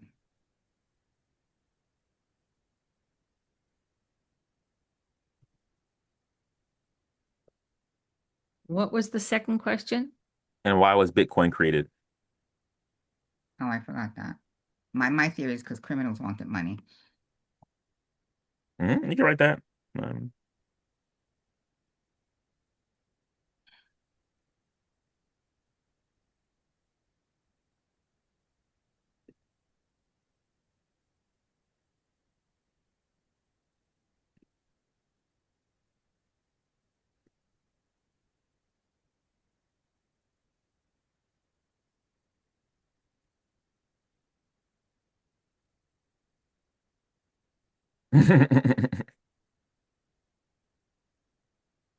I like that, Daria. Bitcoin was created to bail out financiers.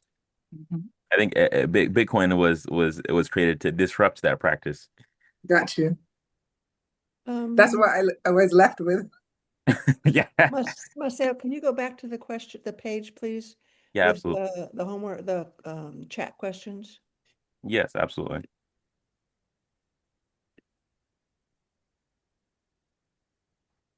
My computer is moving at a snail's pace. There you go. The value of the dollar decreases when there are more dollars in circulation for pay for the same amount of value received. That's inflation. The dollar worth less, that's inflation, because criminals wanted a way to wash money. That's the big conversation too, people say. I see you, Carol. Inflation, the result of more and more dollars getting printed and the value of dollars going down. Sharp, Carol Hetrick. Very sharp, Miss Carol Hetrick. Very on point. Daria, inflation is too much money being printed, circulated with no international backing or faith in the dollar. And it's not really even just about the dollar, right? It's just about some people have to work for money and some people don't.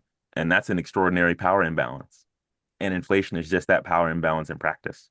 The guy in Nigeria, he paid to refurnish his home and put solar panels on it after printed money to do it. And people don't have consistent power. And that's funny. Yeah, yeah. But that's the president in Nigeria. Tinubu. But really to hedge against the dollar's collapse. Excellent. I like that. I like that. Bitcoin was created to counter the effect of dollar volatility caused by inflation and the printing of more money. The current system has now been revealed to be flawed. Exactly on the money once again, Miss Marianne Lascala. Who's the criminal?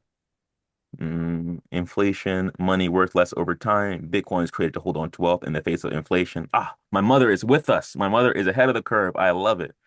You're gonna be breaking down Bitcoin at every Batala drumming practice for the rest of your life, and I'm excited about it.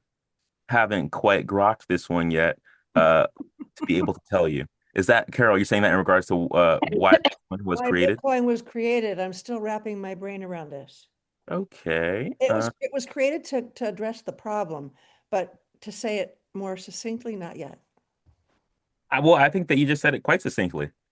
Inflation is the problem. Bitcoin was created to address the Okay, problem. I'm going to write that down. All right. You're excellent.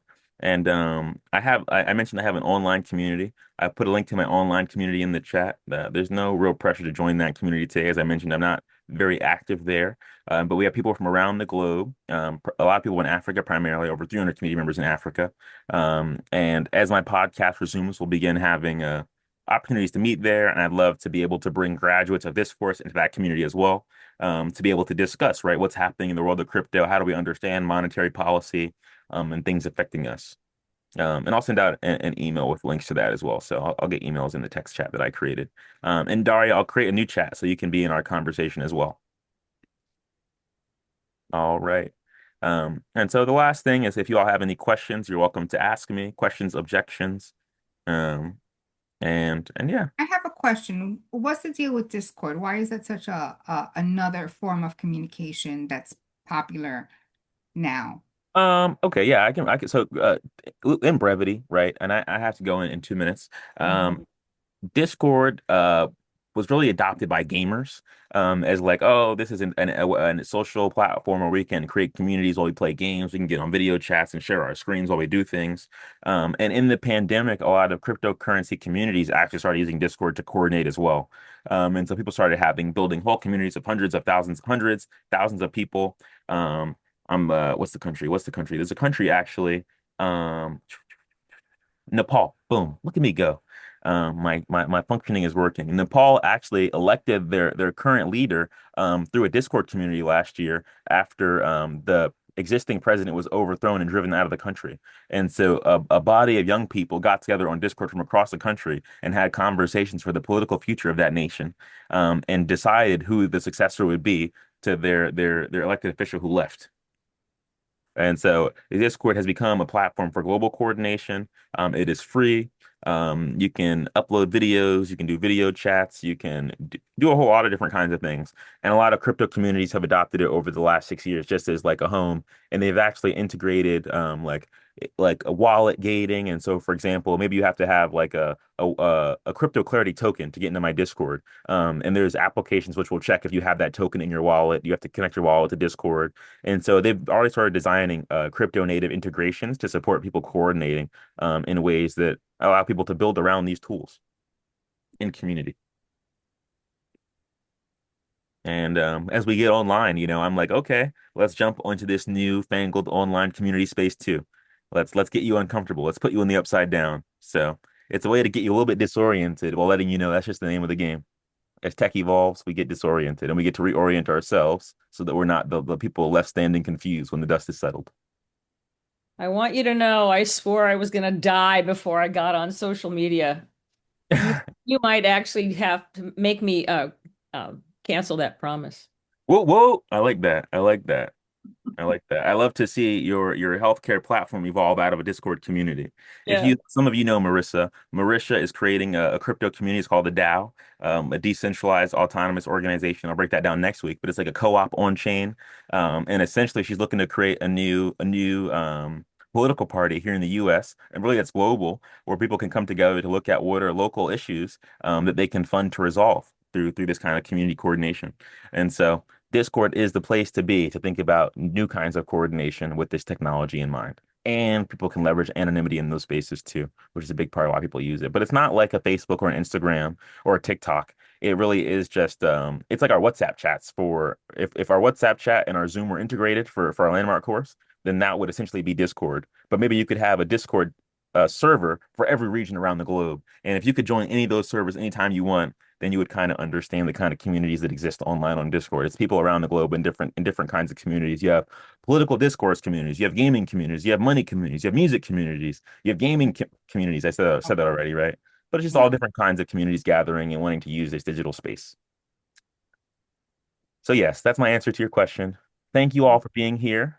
I I'm very grateful to you all being here. Thank you, Marianne, for Marianne, you're the single paying customer of my course to date, and you are the reason this is real. I appreciate you being a stand that I bring this course to life, and I appreciate everybody else being here.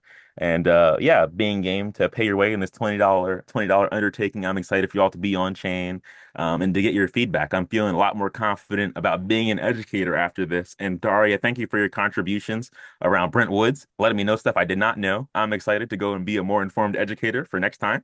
Thank you for having me. Mhm. Yeah, Maceo, absolutely. we are paying you in other kinds of currency. Yes. Mhm. I got that. I appreciate you all being here. That's what I have to say. Thank Um, you. and I appreciate you all being And here. so nice to meet your ma. Yeah. Mhm. The Yeah. one and only.